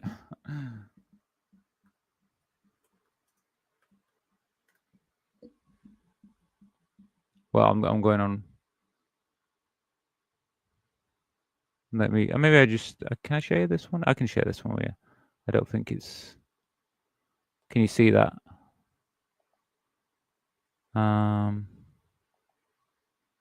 No, you can't see it. I don't know why you can't see it. I just shared the screen. Oh yeah, you can. Yeah. So have they got the book? Let me see if they got the book on here. Berlin's Third Sex. I believe this is it here. Magnus Hirschfeld and James Conway. Okay. This is the Third Sex Katoi, Thailand. Yeah. So this is it here. This is the book. So it is available. I don't know. Has anybody out there read it? It'd be interesting. I might decide to purchase it because I mean I'm interested in I'm interested in stuff like that. Interesting. Let me see. I got a few comments. Let me just do some comments here. Esme, trans people are visible, but it's hard. Well, it is, but I mean, like for myself, okay, was it hard for me at first? Yes, it was hard for me to come out and be visible at first, but it isn't hard for me now. I mean, I live full time. I'm here, so I think it's people, trans people like myself, who are in a situation where we're already out, we're already visible, that we stay visible and out. I'm never going to hide away, be myself. I don't mean that all trans people have to do that, but what I'm saying is I'm in a situation where I can be. So it might be harder for some. I understand that, but like for myself, there's, and it does get easier once you you just carry on with your transition. It does get easier. I promise you. I don't know the history now. Okay. Well, let's see what happens. Right, let me share this again with you. So let's watch a bit more of this. So this book is available. I kind of like the look of this book. It looks a bit more smart, this book. But anyway.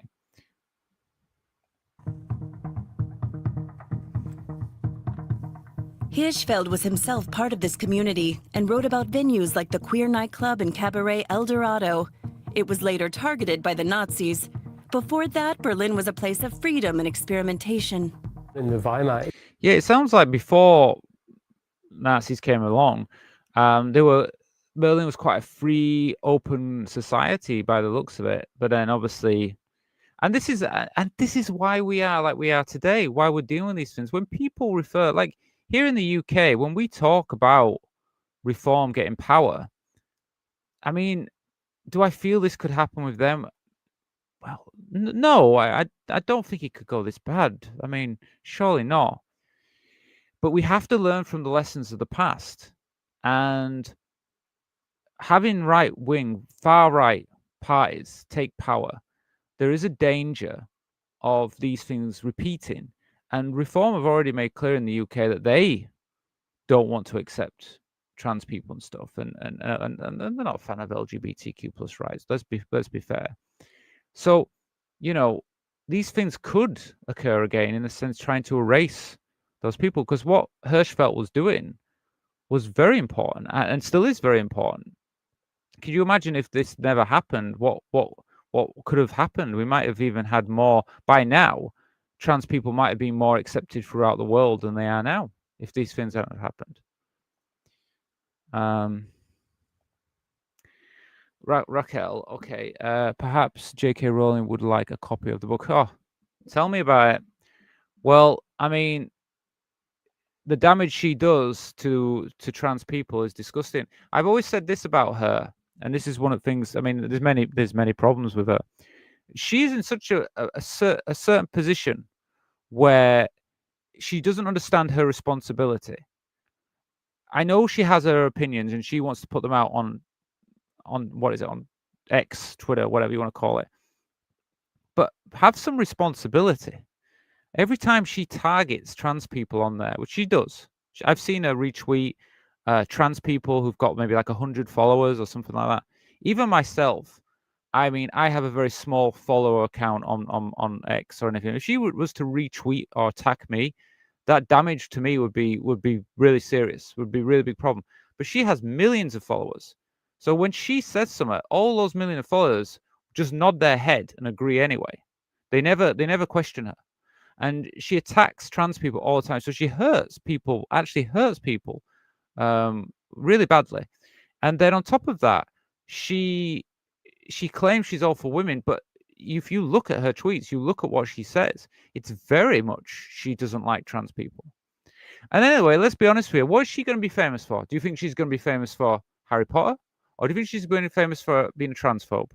Because I think most of us would agree that she's becoming more famous for being a transphobe and being obsessed with tweeting, which I think is absolutely, we should also say, what kind of an author, a writer, spends the time tweeting a few letters, okay? That's not an author. An author writes books, writes masterpieces. Okay, she wrote Harry Potter, right? But what's she done since then? What's she done that is like groundbreaking? Has she wrote something more like a thesis or something more, intellectual? I've not seen it because she doesn't do that. She just tweets. I mean, imagine that, being a billionaire sitting around on your computer all day just typing tweets. What kind of life is that? I don't understand. Her and Elon Musk both got some mental problem. Guess what?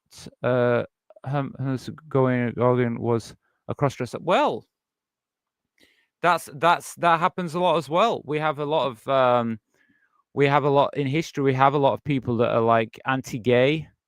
It turns out they have gay relationships. It's happening now. I see people on what is it in America a lot of time. These Congress people are very anti-LGBTQ plus, and then they end up getting done for having they've had relationships with gay men, or been caught in gay bars, or been sending pictures to young men and stuff like that. It's always happening.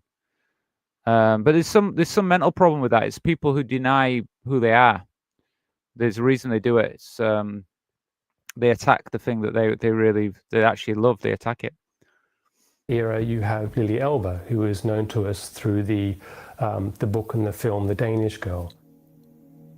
The movie The Danish Girl from the year 2015 retells the story of Lily Elbe.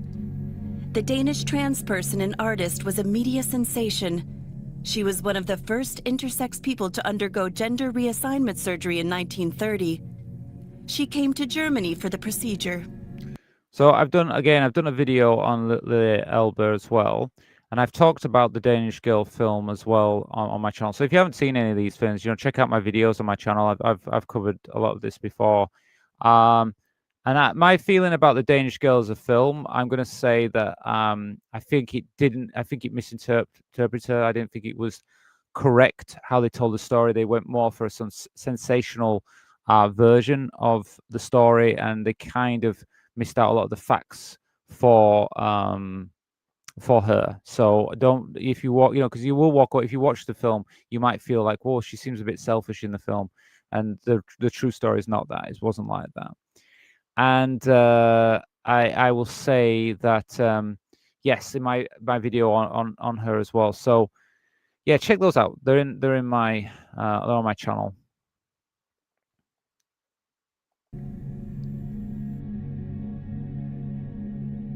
Lily Elbe came from Denmark and consulted with Magnus Hirschfeld, and he guided her through gender confirmation surgery. Magnus Hirschfeld wasn't just a doctor and a scientist. He was an activist campaigning for the rights of queer people. This campaign included a revolutionary regulation in Berlin from the year 1909, co-drafted by Hirschfeld. It granted trans people the right to dress as they pleased in public and in the workplace. Yeah, so yeah, that's another key thing, because before, and in a lot of the world, it was illegal to actually, if you were to dress as the sex that you weren't assigned at birth. So if you were transgender, you couldn't dress as in female clothing, and you could be arrested for that. So this is amazing. 100 years ago, they actually, managed to get this in Berlin, so you could actually dress as your gender identity. So that's amazing. Whereas most of the world, it was still illegal. I think in the UK, it was illegal to pretty recently. Maybe maybe like 50 years ago or something. I guess probably the 70s or something like that, before they actually overturned that law. They no longer needed to fear arrest for public order offenses. Hirschfeld hat mit dem Polizeipräsidenten einen Deal ausgehandelt, der so Hirschfeld negotiated a deal with the police chief, which looked like this. Hirschfeld would issue a medical certificate and a diagnosis which read transvestite. With this diagnosis, the trans person would go to the police headquarters and get a photo ID stating that they are transvestite. Diese Person ist ein Transvestit. Ein Passbild dazu und ein So, yes, because Hirschfeld was a doctor, and so he could say, yeah, basically give you a gender. It's like a gender confirmation. Sorry, gender confirmation. It's like a gender certificate here in the UK that we have, gender recognition certificate we have in the UK. He's basically created something like that. Though in the UK we don't at the moment. Hopefully, if nothing changes, there's no law against you dressing how you wish. You have your right to dress if you want to dress. Even if you see yourself as a man, you can wear women's clothes if you prefer. So we have no law against that. But to be recognised in the UK as like for myself, to be recognised as a woman, I need a gender recognition certificate, or otherwise I will have male on my passport. However, I don't need it for my. Sorry, I will have male on my birth certificate. However, I don't need it for my passport and my driver's license. I can just have female written on that right at the moment. But I think when the next election happens, if we end up voting more right, if it ends up going towards reform, they will abolish that. And I'm worried that they might even abolish. So they might abolish it so that trans people who haven't got a recognition certificate won't be able to have female or male on their passports and documents. So that's why I worry about it, because that's what they've done in America. So they might try to do that here in the UK as well. Everyone has to learn who they really are, and get out of it. Not many people do that. Yeah, I mean, we all have to. We do. We have to learn who we are. We have to be who we are. We should be free to be who we are. it all comes down to education. A lot of people they can't be open about who they are because maybe because they've been brought up in families that feel that being trans or gay is not acceptable, and so it's very hard for them to change that. You know, if you bring a child up that way, I was brought up in a very free thinking family, so we never saw gender identity, sexuality as a thing that there should be boundaries around it. You can be, if you feel this way, you should be allowed to be who you are. I think it's absolutely wrong that there is people out there who say that people shouldn't be choice to be who they want to be. We all live on this world and we should all live in peace and we should be allowed to be who we are. And I think diversity is a celebration, not a negative thing. But unfortunately, there is a growing part of society who feel that we should be rigid and we should only allow what we call, like, maybe historically see gender as just two genders, and that we should that, you know, even people don't really like same-sex marriage and things like that. But these people, they don't understand that actually that diversity is a strength. You can, and it's good for them as well, because they have freedom. If they want to live a certain way, that's their choice. But everyone should have the freedom to live the way that they want to live. The document would be stamped by the police chief. If this trans person were walking down the street and the police stopped them, they could show their transvestite ID, and the police would refrain from arresting and charging them. In other words, this was a way of evading legal persecution, and that was an important milestone set in 1909 on Hirschfeld's initiative. So, I mean, I guess in today's world, we probably would feel, I mean, I wouldn't be happy that I have to have a card that says I'm trans so I don't get arrested. But you could see back then, 100 years ago, how important that would be and how that would be a good thing for them. So it is a good thing at that time. You know, luckily we have moved on from that we've got a lot further than that. But I guess at that time, that was an important thing that we did need. 1909 sozusagen gesetzt wurde auf Hirschfelds Initiative. Hirschfeld was ahead of his time, but not everyone agreed with his ambitious reforms. As far as the Nazis were concerned, he embodied everything they despised about the un-German Weimar Republic. When they seized power in 1933, the Nazis ransacked the research library at Hirschfeld's Institute. It was one of the first targets of the Nazi book-burning program. I remember last year, I think it was, that J.K. Rowling said that this never existed. She actually claimed that this never happened, that trans people, that this never happened, that the Nazis didn't destroy all this. But I think you can kind of see, we've got German officers here, we've got Hirschfeld's picture here. I think it's pretty clear it did happen. And just like many other, minorities and communities in Nazi time who were targeted, we were one of the groups, the trans people were one of the groups that were targeted. They did not accept being transgender in Germany at that time. And so we too, our community was attacked then. And so it's really important that, we know these things in history, we know what's happened before, and we can't allow this to happen again. And when we see trans people standing up against all this hatred, against these people that say we don't exist and stuff, you can understand why we do this, because it isn't the first time we've been attacked. It showed that we were 100 years ago, we were starting to be accepted in society, especially in Germany. They were making progress for trans people, and we were forced back into the darkness then. It's taken us nearly another 100 years to get to this point where we are now in a lot of other countries. Some countries still were illegal to exist. But you can see why we can never go back to this. We can never allow this to happen. Because if we allow it, this is what they will do to us. They will try to erase us, and that's what they're trying to do now. So this is why this is so important.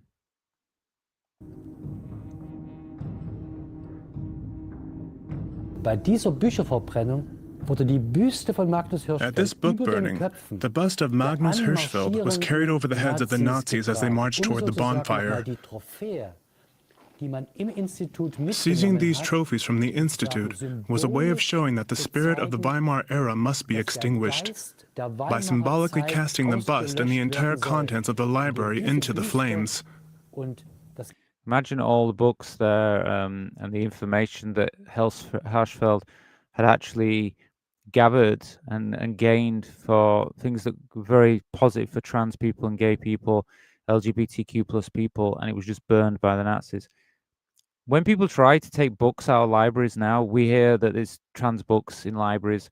You know, a lot of people say we don't want this education on children. Recently on Netflix, there was some trans cartoon, and Elon Musk has told his followers on X to get rid of, to try and get Netflix shut down. Don't subscribe to them. What this is doing is very similar to this type of thing. He's trying to stop education and knowledge about a community. So you should watch this and you should realize how serious this is. This is just the same thing. Burning books or trying to erase information is wrong. You might not agree. No one says you have to agree, because that's the thing about life. Even though I think people should agree, you don't have to agree. But when you try to destroy or try to erase things that exist, that is wrong. So as a trans person, of course, I want people to know about this. But the thing is, do I agree that Netflix has trans cartoons? Yes, of course I agree, because I think that trans children and cisgender people need to know about transgender people. And it's better if they start when they're young, so they're not afraid of who trans people are when they're older. But by trying to erase it, trying to stop Netflix from showing it, is the same as doing this. It's exactly the same, because you're trying to erase a community of a minority of people. But as we know, they will fail. They cannot erase us. It's impossible. Gesamte Schriftgut in das Feuer geworfen wird. It was almost a pagan ritual to cleanse Germany of quote-unquote unclean tendencies. Let me just, I don't know if they've got text on here. No, it's not this, sorry. I wanted to see if it's actually got, it's got English subtitles. I will put on, because I know there's some viewers here who English isn't their first language. So I just want to put that on. I should have put that on at the beginning. I'm sorry I didn't put it on earlier. I'll try to make sure I do that in future. I incredibly have never taken this information, but not about transgender. So, I mean, Marja, have you ever heard of this before? About the Magnus Hirschfeld? And did you know about what the Nazis did about the book burnings and things like that? I mean, or is anyone else knew about this? I mean, I first kind of came across this because I heard that J.K. Rowling was saying it didn't happen. But, why would you believe anything she says anyway? Absolute idiot. And then when I looked into it and I saw all this, I was shocked about, kind of proud about what Hirschfeld did. Very proud about that, and kind of think, wow, there was actually people looking out for us 100 years ago. But just how sad it is, and look at what's happening today in the modern world, how people are trying to erase trans people in this day and age. It's quite sad. But you have to learn history to try and stop repeating history. You've got to stop repeating history, and that's what's happening in our modern world now. What's happening in parts of America, what's happening in the UK is like repeating history.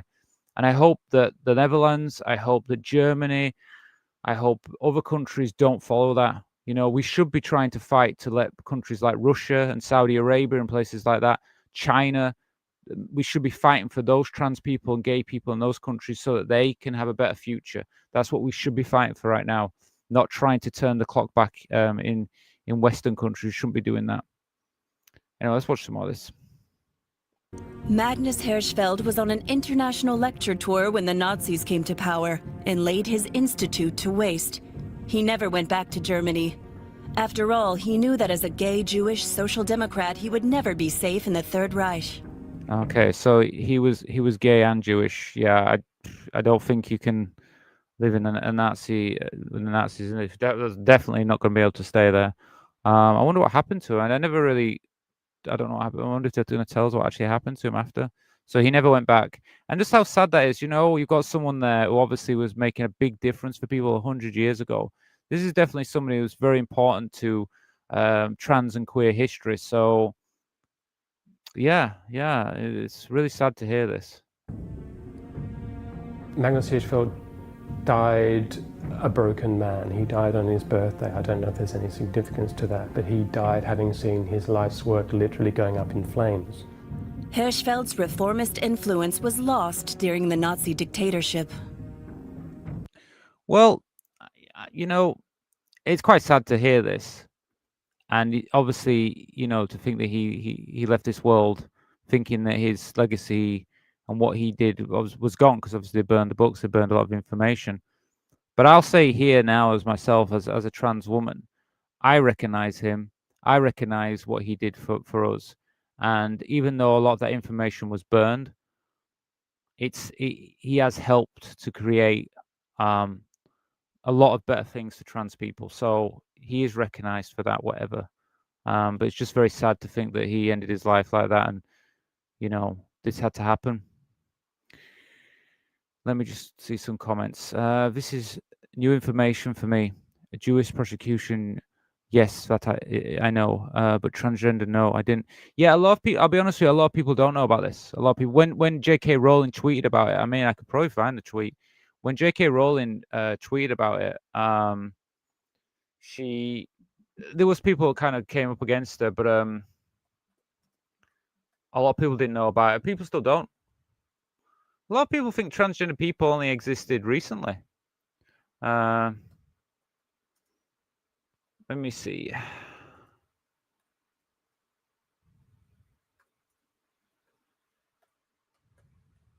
See if I can find it. It'll be online somewhere, but yeah, I might be able to find it. But if I can find the image for you, and then you can see the tweet itself. It can't be that one. She's done so many tweets, so difficult to find. No, just all the nasty tweets. Where's the one? Because she basically just says it in this. That's it there, but that's not the tweet. Where's the tweet?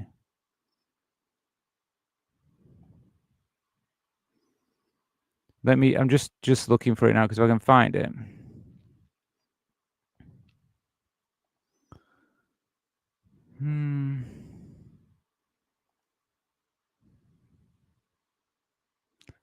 God, she just writes so many. The thing is, whenever I look for her stuff, it's just all negative. You know, I think you can see what I'm looking at now, yeah? Let me see. Yeah, you can see it. It's just loads of tweets, but we've got like this here, but does that? That's not showing the tweet. Is it here? No, I can't see. It's too small for me. Well, there is a tweet somewhere. But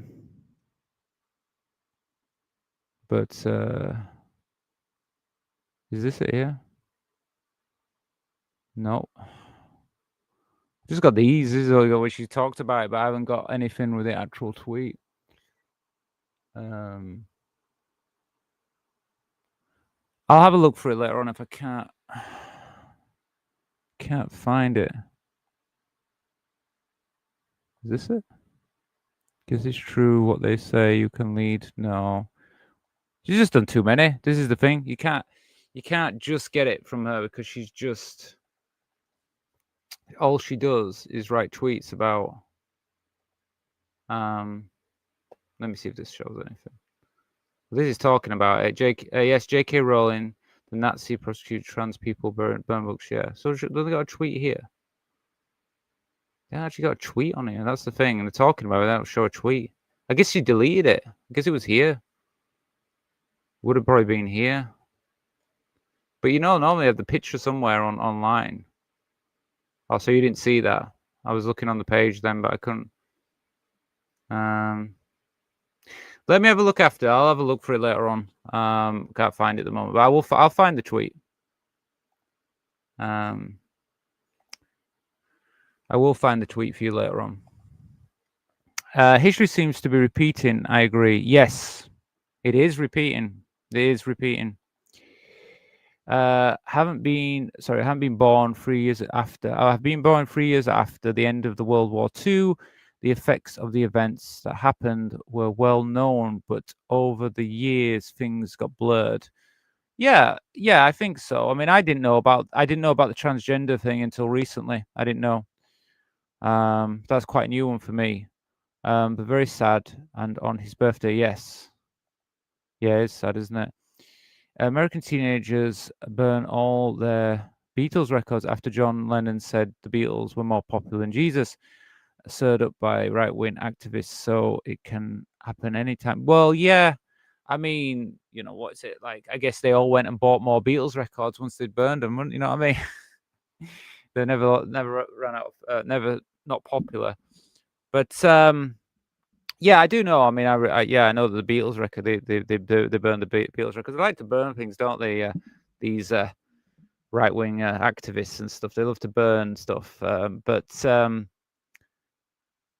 Yeah, I mean, it's one thing burning the Beatles records, but I mean, at least still have the Beatles records. But I mean, to burn those books about trans people in Germany, that's there'll be information there that can never be.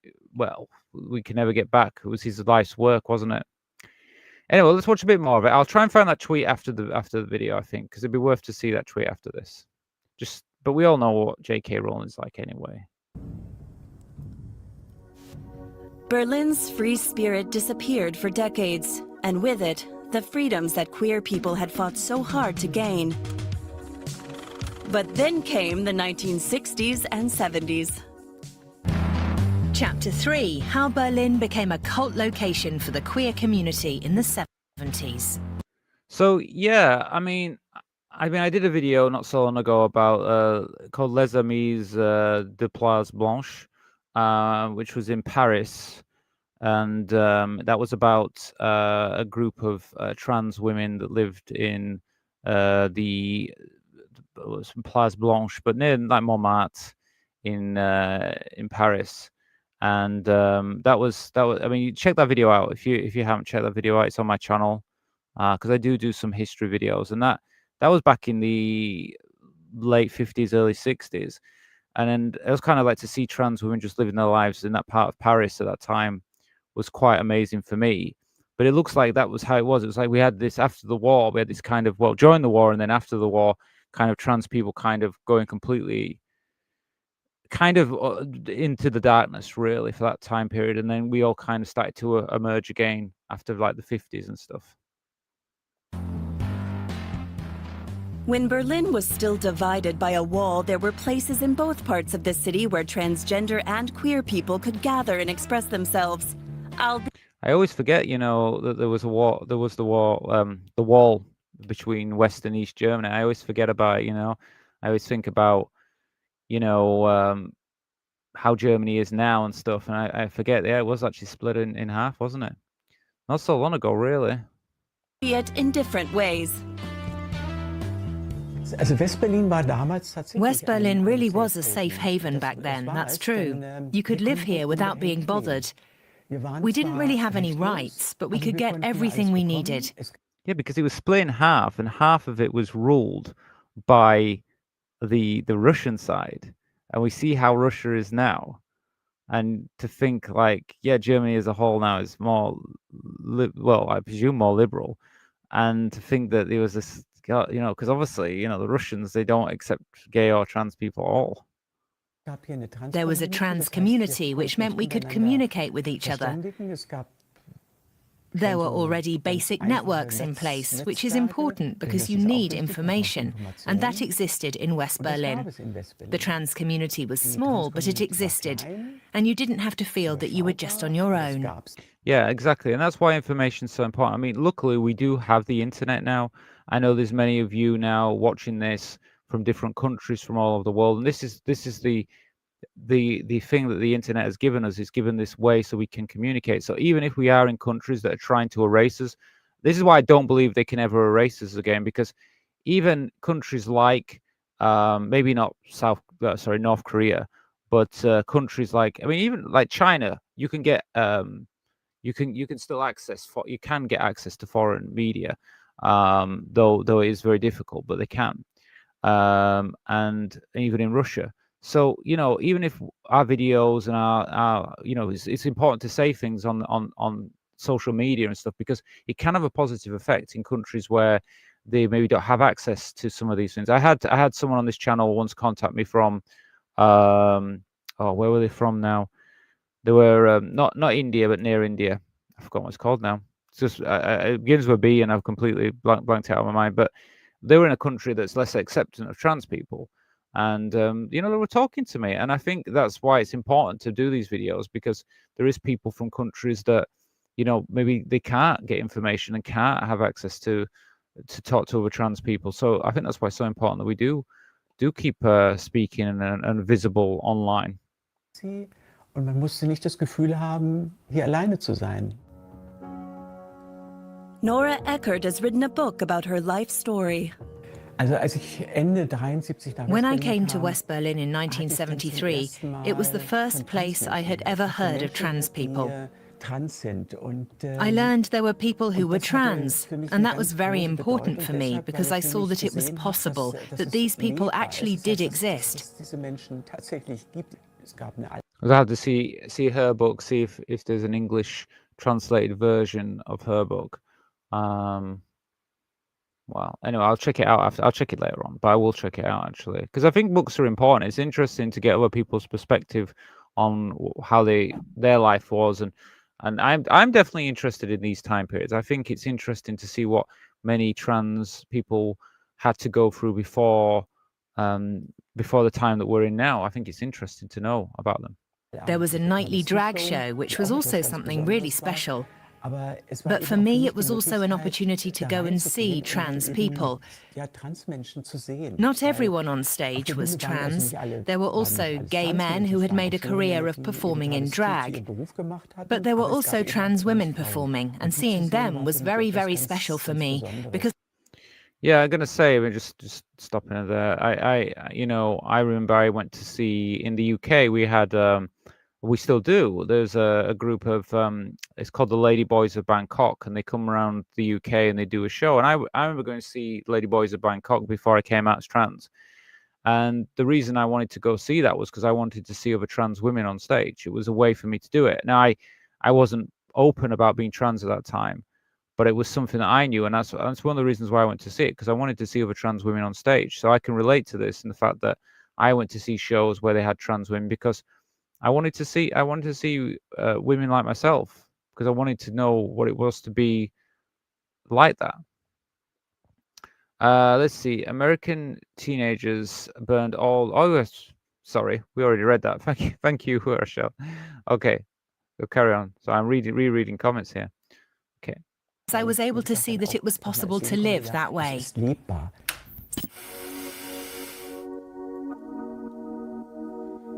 The best-known trans performer at the time was Romy Haag, whose parties were one of the reasons why disreputable West Berlin became a hotspot for misfits and the art community. The Dutch national arrived in Berlin in the 1970s. Before that, she'd been a dancer at the famous Paris nightclub Alcazar. She was an absolute idol, of course. She looked amazing, and that alone made her a role model. In 1974, Romy Haag opened her travestie club, Chez Romy Haag, in West Berlin. It quickly became a popular venue with those seeking a more open, inclusive nightlife experience. So I've never heard of this one before, so this is something new for me. Romy Haag. So yeah, this is someone new that I've not heard about in trans history before.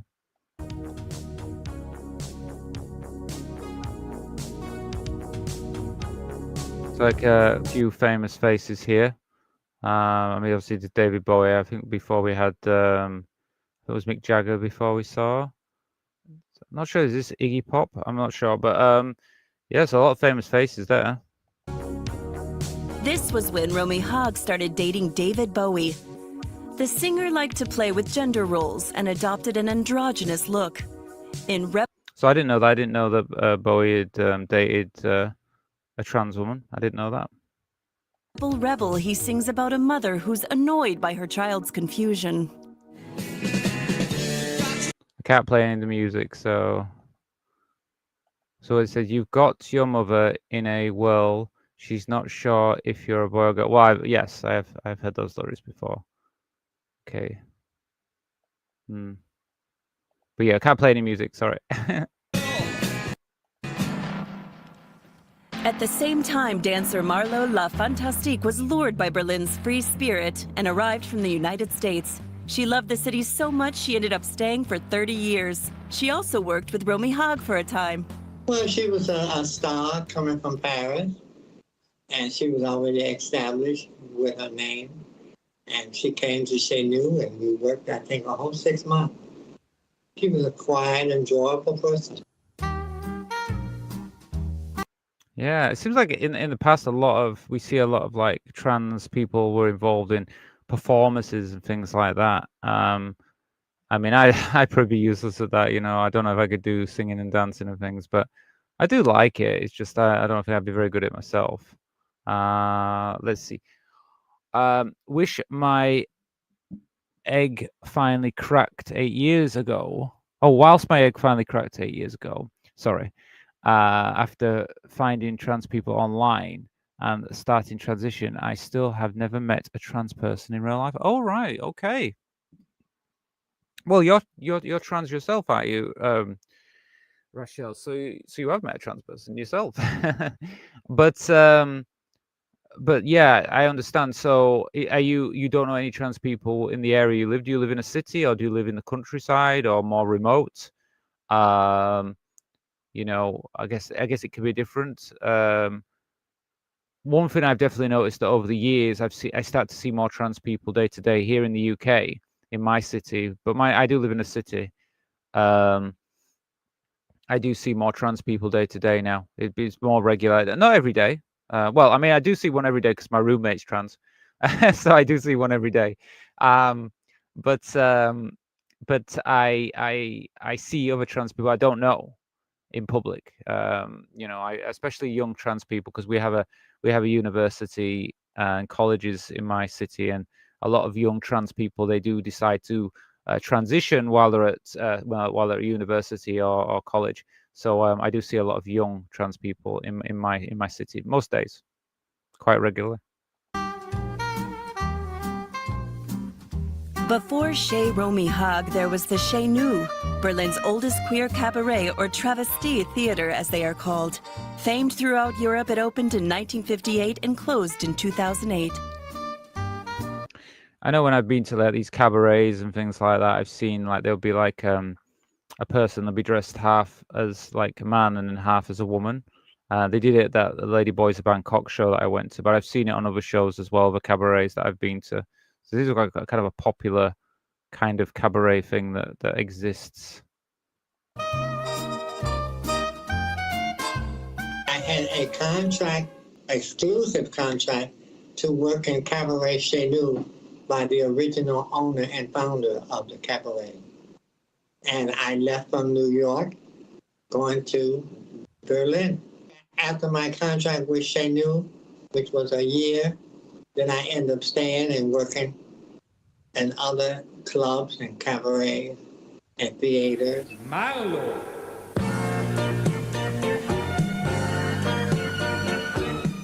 Cabaret and especially cross-dressing were in vogue at the time. Marlo. Yeah, I mean, I think cabaret shows definitely have a more that kind of thing to them, aren't they? They're more cross-dressing and gender, more open, liberal effect, you know, gay and trans and cross-dressing, just more free. Felt more comfortable and accepted as a trans woman and performer in Germany than in the United States. Now here in America, it was different. It was just a different type of politics. And the girls were discriminated against very badly. But Berlin was just different. And I liked it. And Germany was very exciting. And they were all very broad-minded, fantastic people. And they loved travesties. So last week for the movie club, I covered a documentary called Queen at Hearts, and that was a documentary that was made back in the 1960s in America. And in that documentary, they interviewed trans women of the time, and they were more or less saying it was more or less illegal to be who they were, and saying things that they had to, in the daytime, they had to live as men. But when the weekends or in the evenings, they could go out as themselves. And most of them saw it as they needed to get their gender confirmation surgery before they could live full time as women, and that's how they felt. But it did feel like in America at that time, back in the 1960s, it was like treated just as a mental illness, that you could be changed, that if you were trans, you could be forced to be not trans. So it's a very sad time for a lot of people back in, like, I would say well, not sad. I mean, they got to live, they lived who they were. They knew who they were.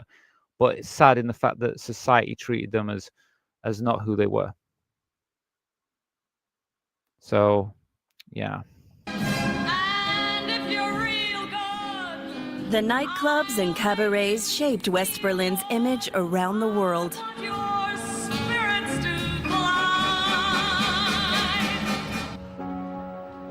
In East Berlin, there was also a small, connected queer scene. In communist East Germany, Nadia Schallenberg lived openly as a trans person and was an activist in the queer community groups. So yeah, this is gonna be interesting because, I mean, everything I know about Russia is basically they don't accept LGBTQ plus people. So now we're going to see somebody who actually was living in the east part of Germany, which was controlled by the Russian side. So it'll be interesting to see how this goes about how they lived their life there. One of her main meeting places was the Sonntagsclub, which still exists today. Berlin was always a melting pot for all kinds of people in East Germany, for intellectuals, homosexuals, artists and misfits. There wasn't much information in the 80s, neither in West Germany nor in the East. And what you did see in the media was almost always presented in a very negative light. A man in women's clothing, that was something out of the movies. I mean, even for myself growing up, what I saw on TV was always the portrayal in a more negative light.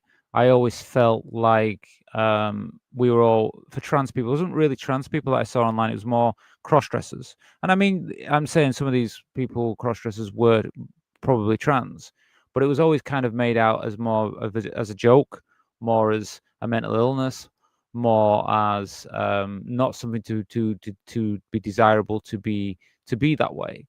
And it definitely made me feel like I didn't want to be that. I wanted to live as a woman, I wanted to pass as a woman. I didn't want to be seen as a man in a dress. It was something I really did not want to happen. And obviously, when I discovered the fact of being trans and learned more that there was such things as hormones, that actually trans women lived their lives and passed and got through life, and it wasn't seen that way, that's when I realized that actually I could be myself, and I didn't need to fear all these things. And as acceptance has grown, started to grow in the UK, I felt more comfortable to be myself and open about who I was. So really, going backwards now for people, I think is a terrible thing, because it is this thing like we were just getting this acceptance, and it's such a good thing to be yourself once you get to just live your life, live your life and be the correct pronouns being used and everything. It's an amazing thing. It's just so sad to see that there's people trying to pull us back to this time period.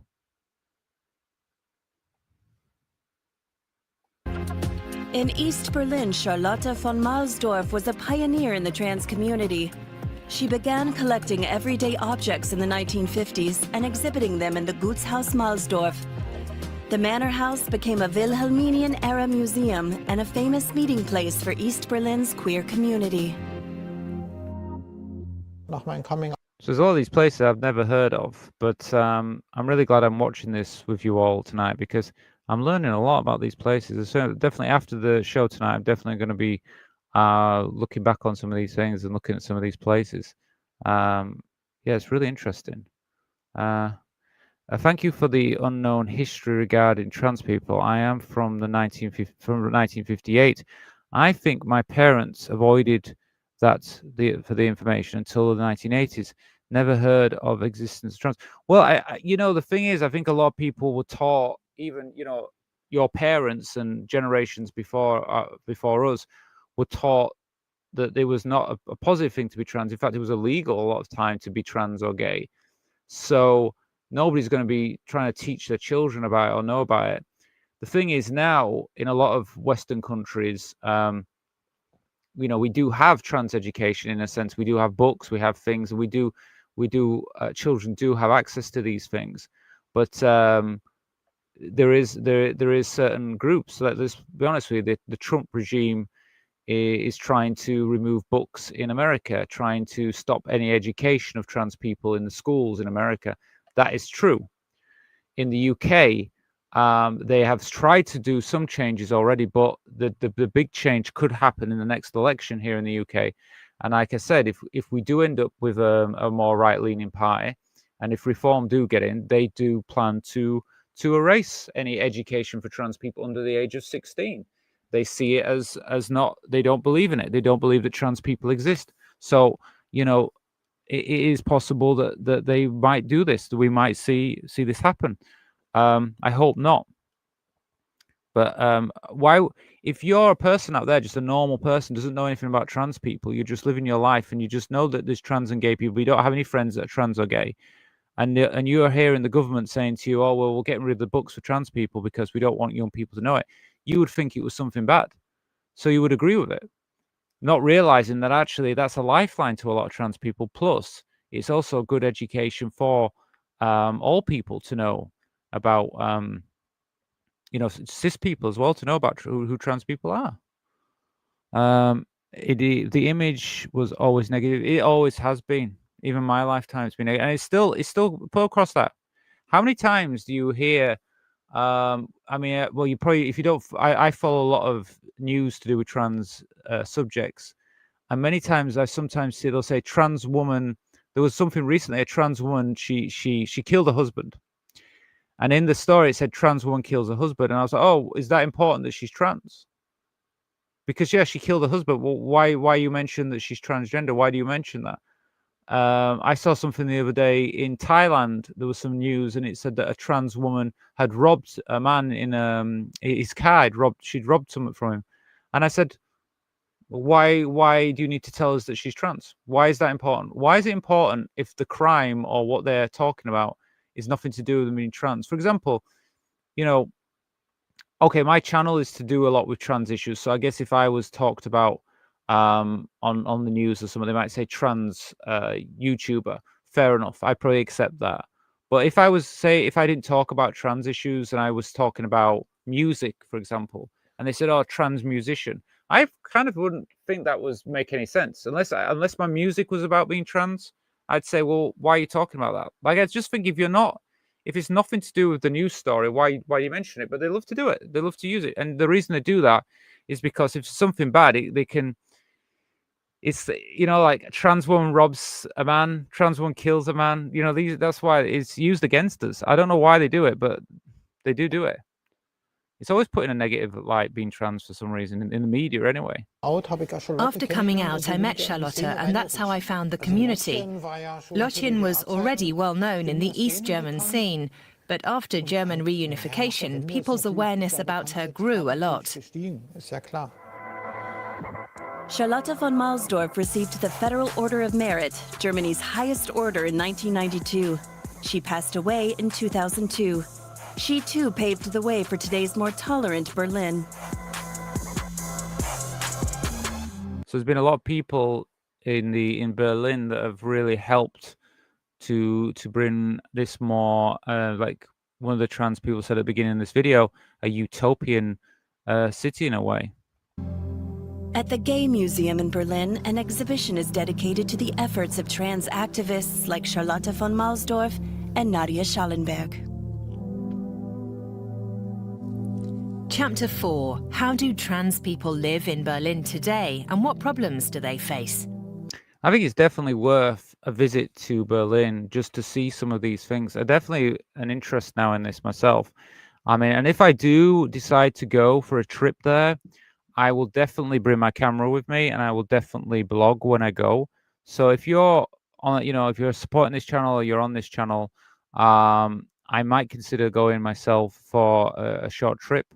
Though it's not as easy for the people in the UK now to travel into Europe as it used to be because we had Brexit.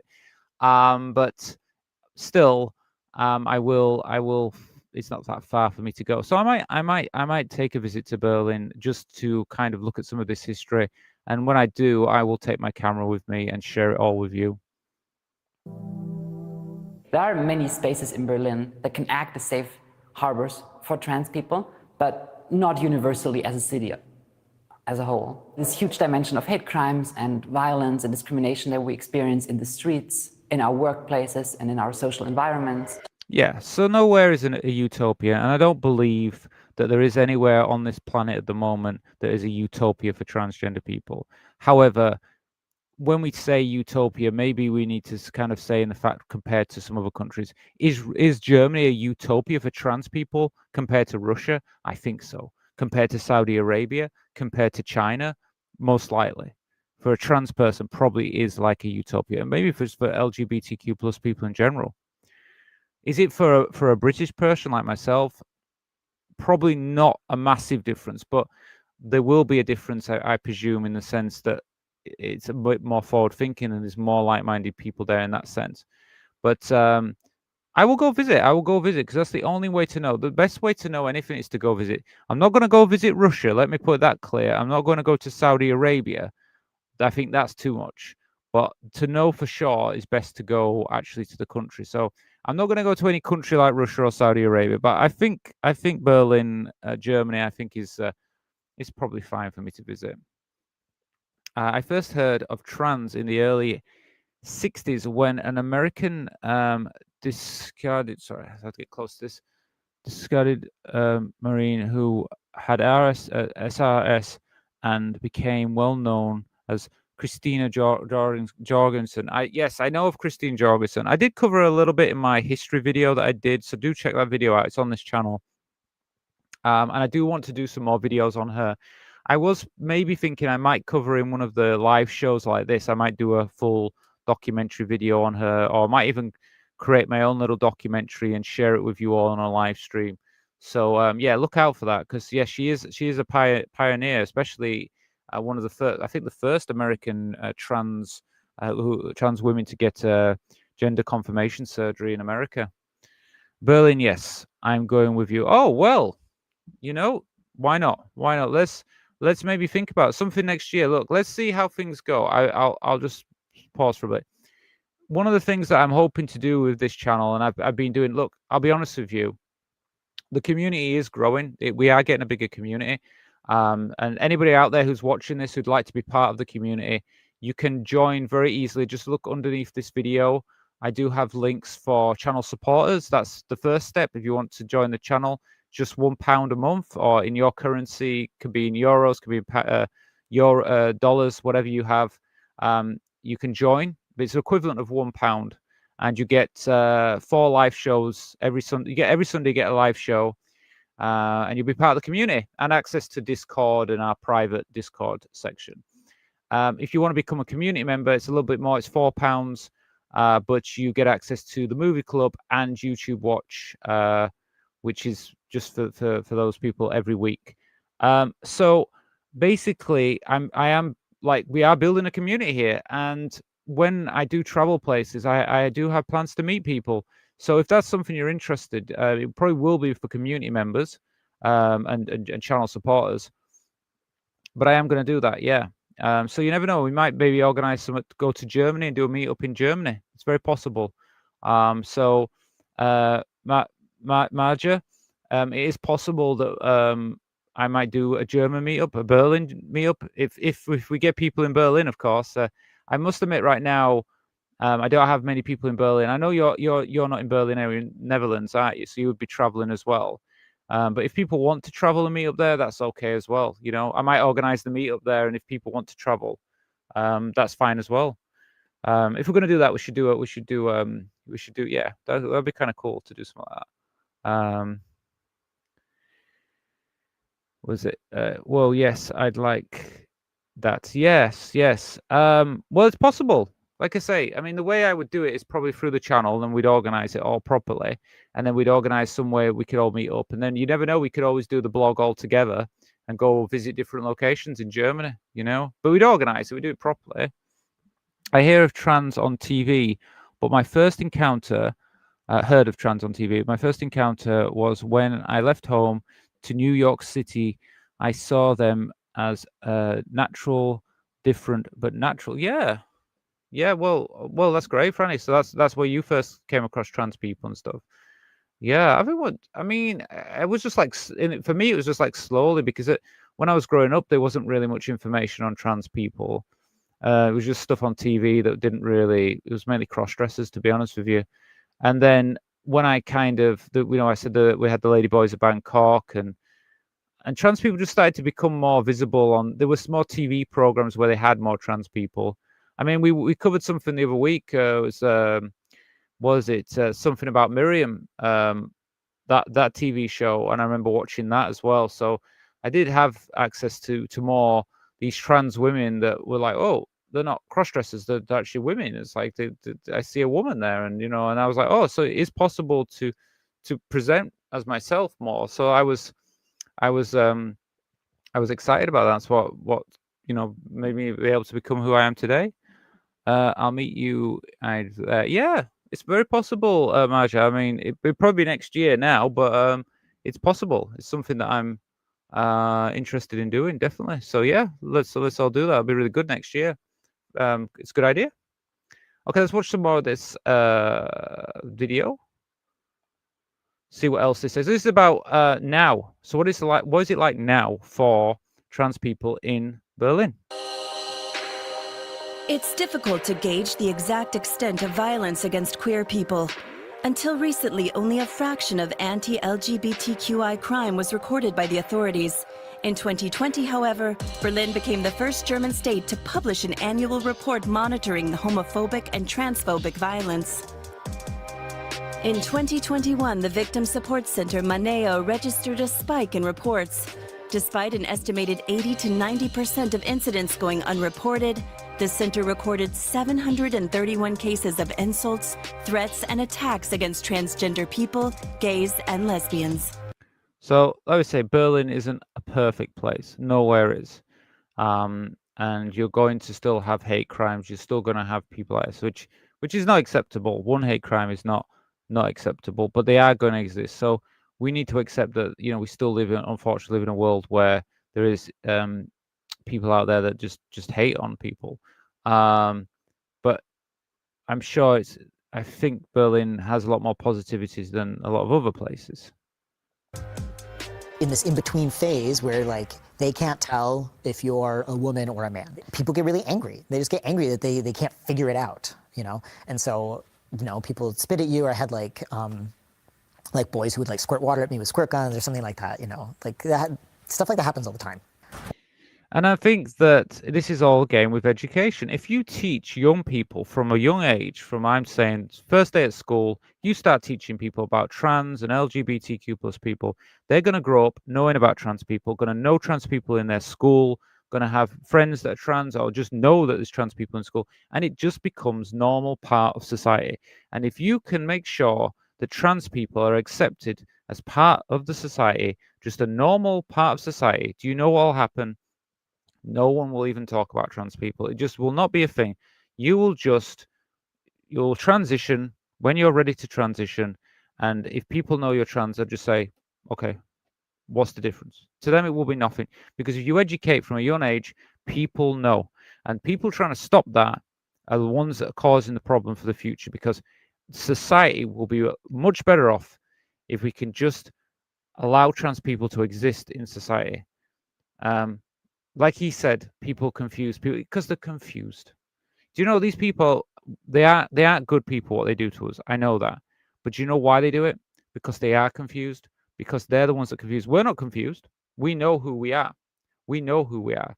Those people are confused because they've never been taught about trans people, and they attack us because they lash out because they don't know. They're fearful. Why? They don't have the education. It will take generations to teach this. You see in America now where Trump is trying to stop that education in schools and stuff. Those children will grow up and teach their children anti-trans and anti-gay way of bringing them up. But if you start teaching younger generation, that generation will grow up and then will teach their children how to respect people. That's how you improve a society, and that's what we should be doing, and that is what should be done. One time I was walking home late at night, and a boy was riding his bicycle, and he was just like harassing me, and it was really scary. It was really late at night, and there wasn't anybody around. And it is not only the fear of hate crime that weighs heavily on members of the trans community.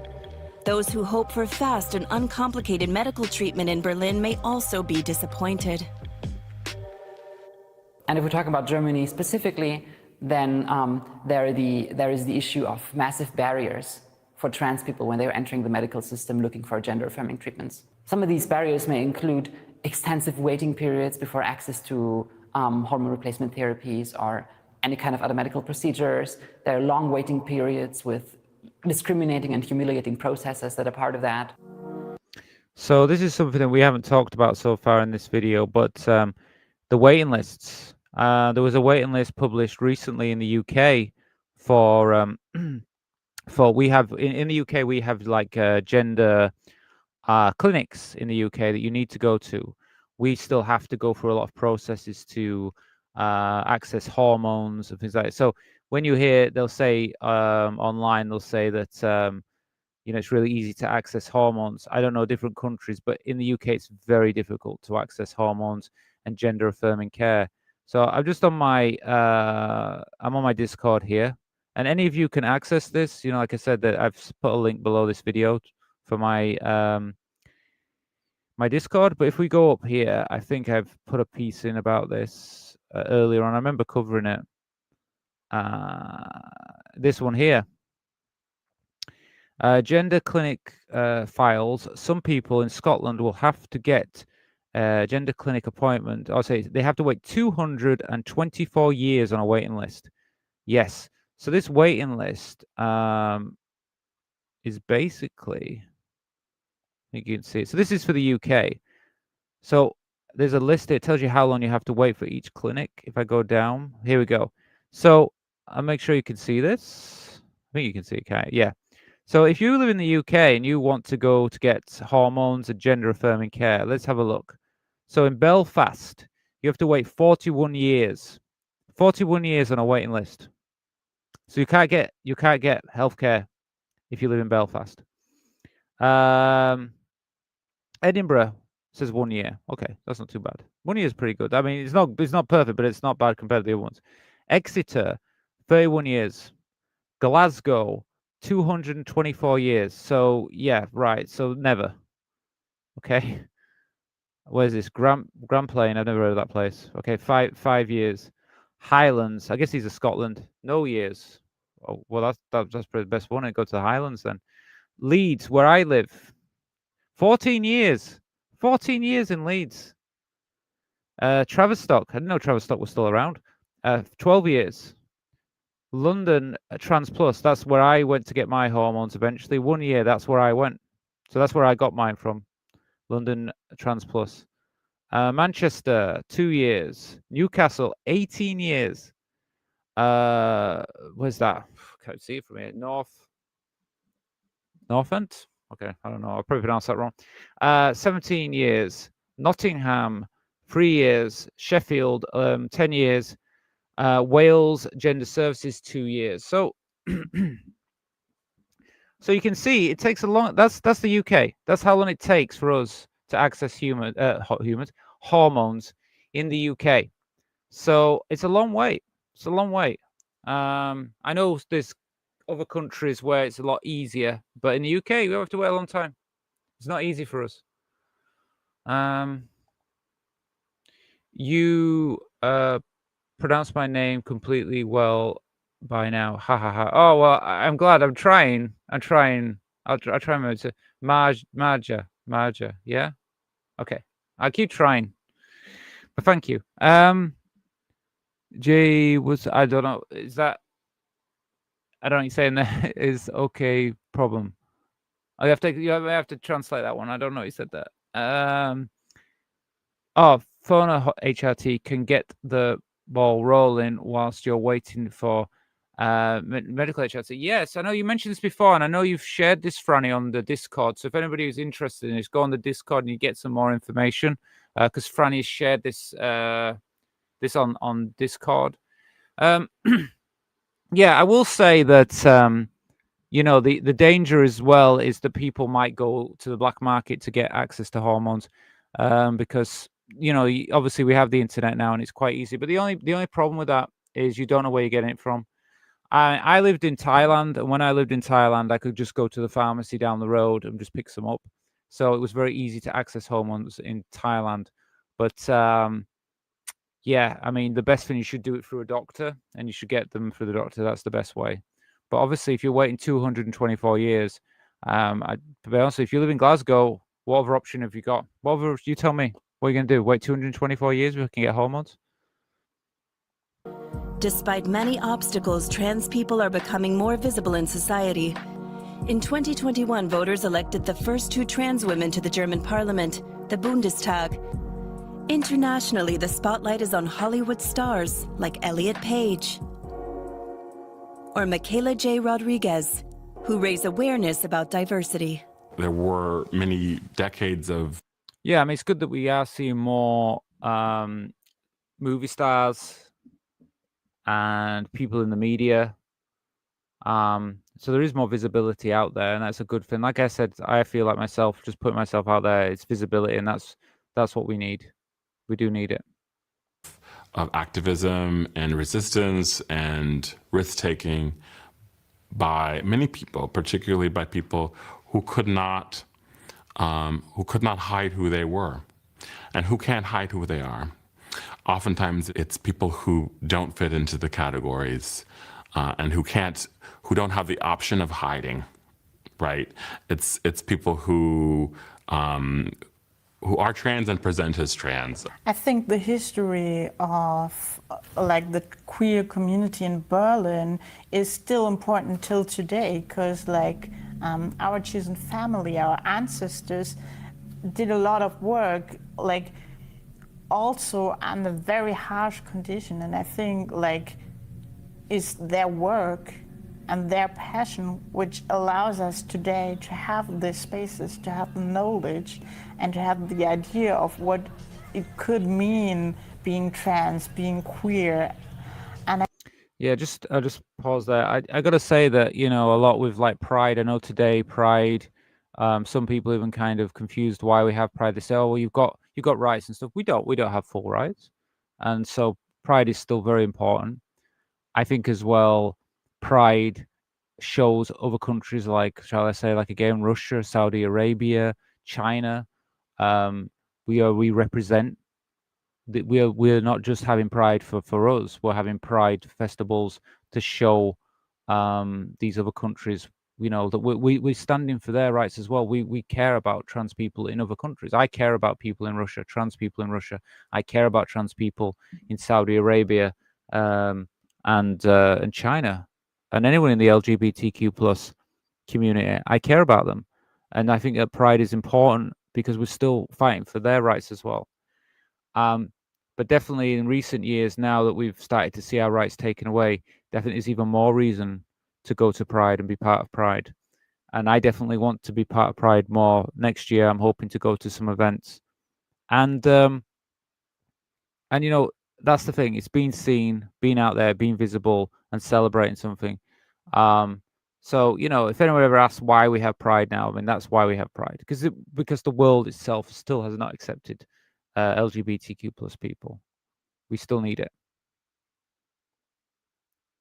I'm very thankful, and I think like it's one of the important part of being queer to honor the people, who have worked for it, who have died for it, who have suffered for it. And I think it's important to acknowledge that every single time you're being out and queer. Although the struggle for more tolerance and diversity continues, the city's past offers some hope. I think as a trans person in Berlin, but I think I see it becoming more of a sort of interconnected, caring system. So I see things like that getting even better in Berlin. Yeah. Well, I hope so. I mean, because it seems like he said before, that he felt it was more like a utopia in a sense. I really hope that carries on like that. I hope that we don't see more right-wing politicians taking rights away from trans people there and LGBTQ plus people. I really hope not, because I'm definitely really now fired up to go for a visit there. So it's something I'm really serious about. I really would like to go see it, and I want to visit these places that they've been talking about. Berlin is definitely home, and I would like it to stay as my home. Ja, eine Handlung, klar wie der Tag. Da weiß man, woran man ist. Das ist unser Fall, sagt man sich.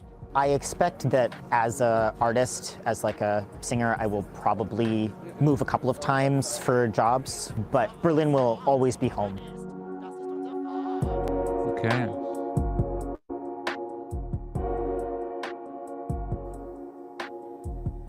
Berlin, the rainbow capital.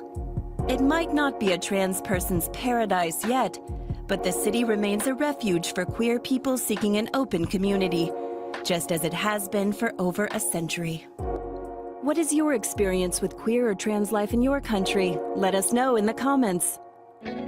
Yeah, well, do let us know in the comments, because I'd be very much interested in, you know, everyone's opinion about their home, their country they're from, and their experiences. I definitely, after watching that video, I'm really glad that I did choose that video to watch today for YouTube Watch, because it really opened my eyes to some things, and it's definitely made me feel like I want to go visit Germany, visit Berlin, just to see those places and actually see how it does feel there. Because, you know, the things that are happening here in the UK, who knows? I might need to find another place to go live if we see a right-wing party taking over in this country. Let me read some of your comments. Let me see. Wait a minute. Oh, what did you say here? I'm not sure what you said here, Marja. You might need to translate that for me. As a chemist, you can make estrogen starting with yams. Really? Okay. Well, if you can share that information on the if you could share that information, Franny, on Discord, let us know. I mean, if it's safe to do and everything, then sure, please share that information on how to do that. Could be helpful for some people. I mean, it's definitely, if there's anybody watching in Glasgow, they might need that help.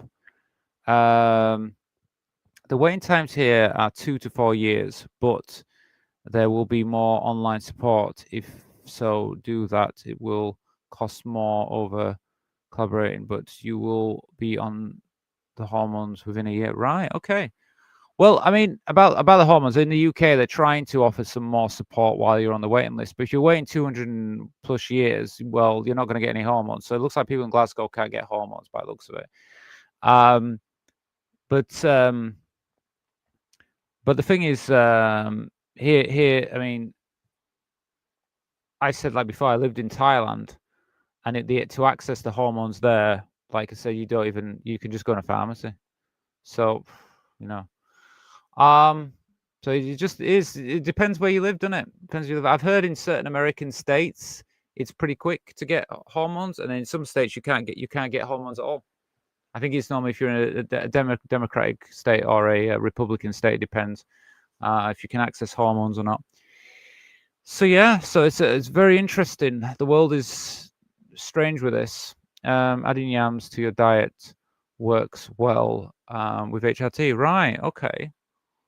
Oh well, you know, well then that's that's one way of doing it, isn't it? I have heard of different food being being able to help with HRT and stuff. So, you know, if it helps, doesn't it? It's a good idea. But yeah, maybe we should all be having yams. So anyway, yeah, I'd say thanks for watching this today. I mean, normally I'm planning to just have these longer videos for the people who become community members.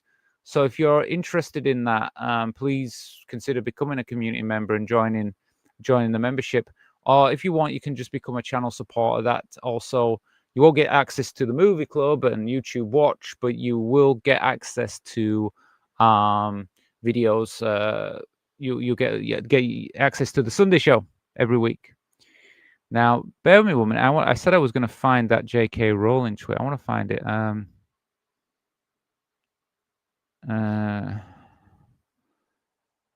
Let me just see.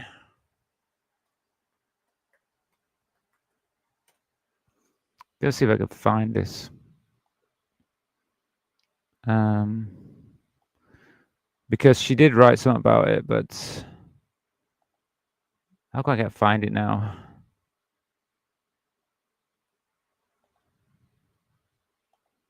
But anyway, but it doesn't matter if I can't. If I can't find it, can't find it. But she did write about it. But I don't know. It seems like it's been disappeared from the internet now.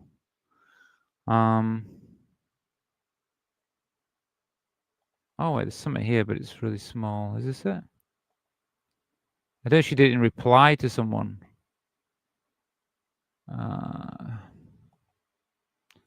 Okay, it's too small. I don't know why it's so small on my computer. But anyway, so yeah, it's on Reddit. Let me see if I can see it on here. If I can find it, I will share it with you all. No, she just complains about so many things. I'll find it and I'll share it on Discord or something like that when I find it. I think that's the best way.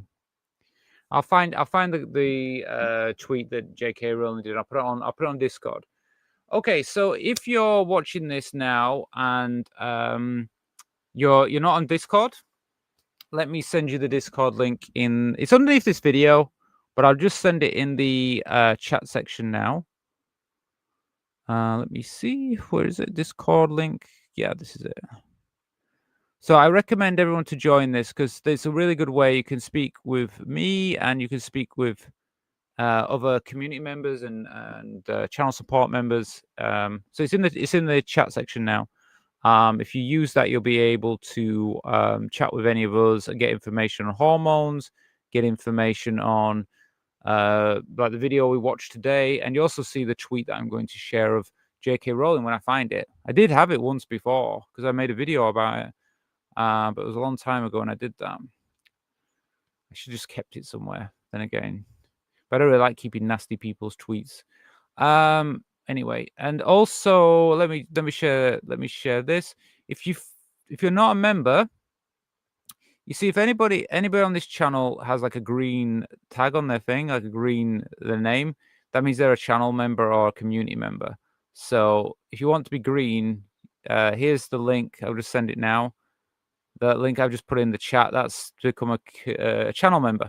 But you can also become a community member there if you want. Okay, I see Marja sent me a message. Thank you for the beautiful evening with you. I have learned and hope to agree. Yeah, well, thank you, Marja. I mean, this is what I do on here. It's a lot of education side for trans issues, and I'm really interested not just in the ones that I'm sharing, but your information from your side, whatever it is about your country, about what you're going through. Every bit of information is welcome here on this channel. So I'm glad that you got something from tonight. And I do this all the time. It's every week. So it's nearly every day, to be honest with you. I love learning myself. So it's something I do. So thank you for being here. So I think we're near the end of the show tonight. I think that's it. I mean, if anybody wants to send a donation, I mean, I'll put the link again in the chat. If anyone wants to send a donation, please consider donating to the channel as well. If you just want to donate, that's fine. Let me put the link in because it is part of the channel, really. It just helps the channel move along and stuff, and helps us to be here, really. But like I say, it's entirely up to you if you want to donate to the channel, but there's the link. So it's the best way to do it is to go to Buy Me a Coffee, and you can send donations there if you want to send a donation for the channel. But if not, please become a channel supporter or a community member. Both also help the channel. So whatever you choose to do. But yeah, I think we've done quite well tonight. It's nearly midnight here in the UK, but I think we'll call it a night tonight. Tomorrow we have a live show, probably going to be around 7 p.m. hopefully. But it can go on a lot later if there's some of you in America, some of you are in other parts like New Zealand and the Netherlands and stuff. So I might keep it going quite long, but it's a private show. And to have access to that show, you do need to become at least a channel supporter. So if you'd like to see tomorrow night's show, please join the channel support. Like I said, it's just £1 and you can be part of the channel. Okay, then. So, yes, good night, Raquel. Good night, Rachel, Marja, and friends. Yes, good night. Well, I'll say good night as well to everyone. I thank you for watching tonight. I really enjoyed tonight. I've learned a lot about Berlin, and yeah, I'm going to visit there. I'm definitely going to visit there. Very interested in it. Okay, well, thank you for tonight. I think we'll call it a night. Yeah. Should we all go now? Let's all go and relax now. And thank you for being here. We learn from each other. Yes, we do. That is magic. We learn from each other. I'm happy to put videos out here and chat about the videos and talk with you. But we also have our own experiences and personal things. So I think let's just share them with each other. Yes, and thank you, Franny, for being here as well. Thank you so much. Yes. Okay, then. I'm going to say good night. Hopefully I will see you all tomorrow, probably around 7 p.m. to 8 p.m. UK time, and we'll carry on the show as long as we want to go on. Okay, good night. See you tomorrow.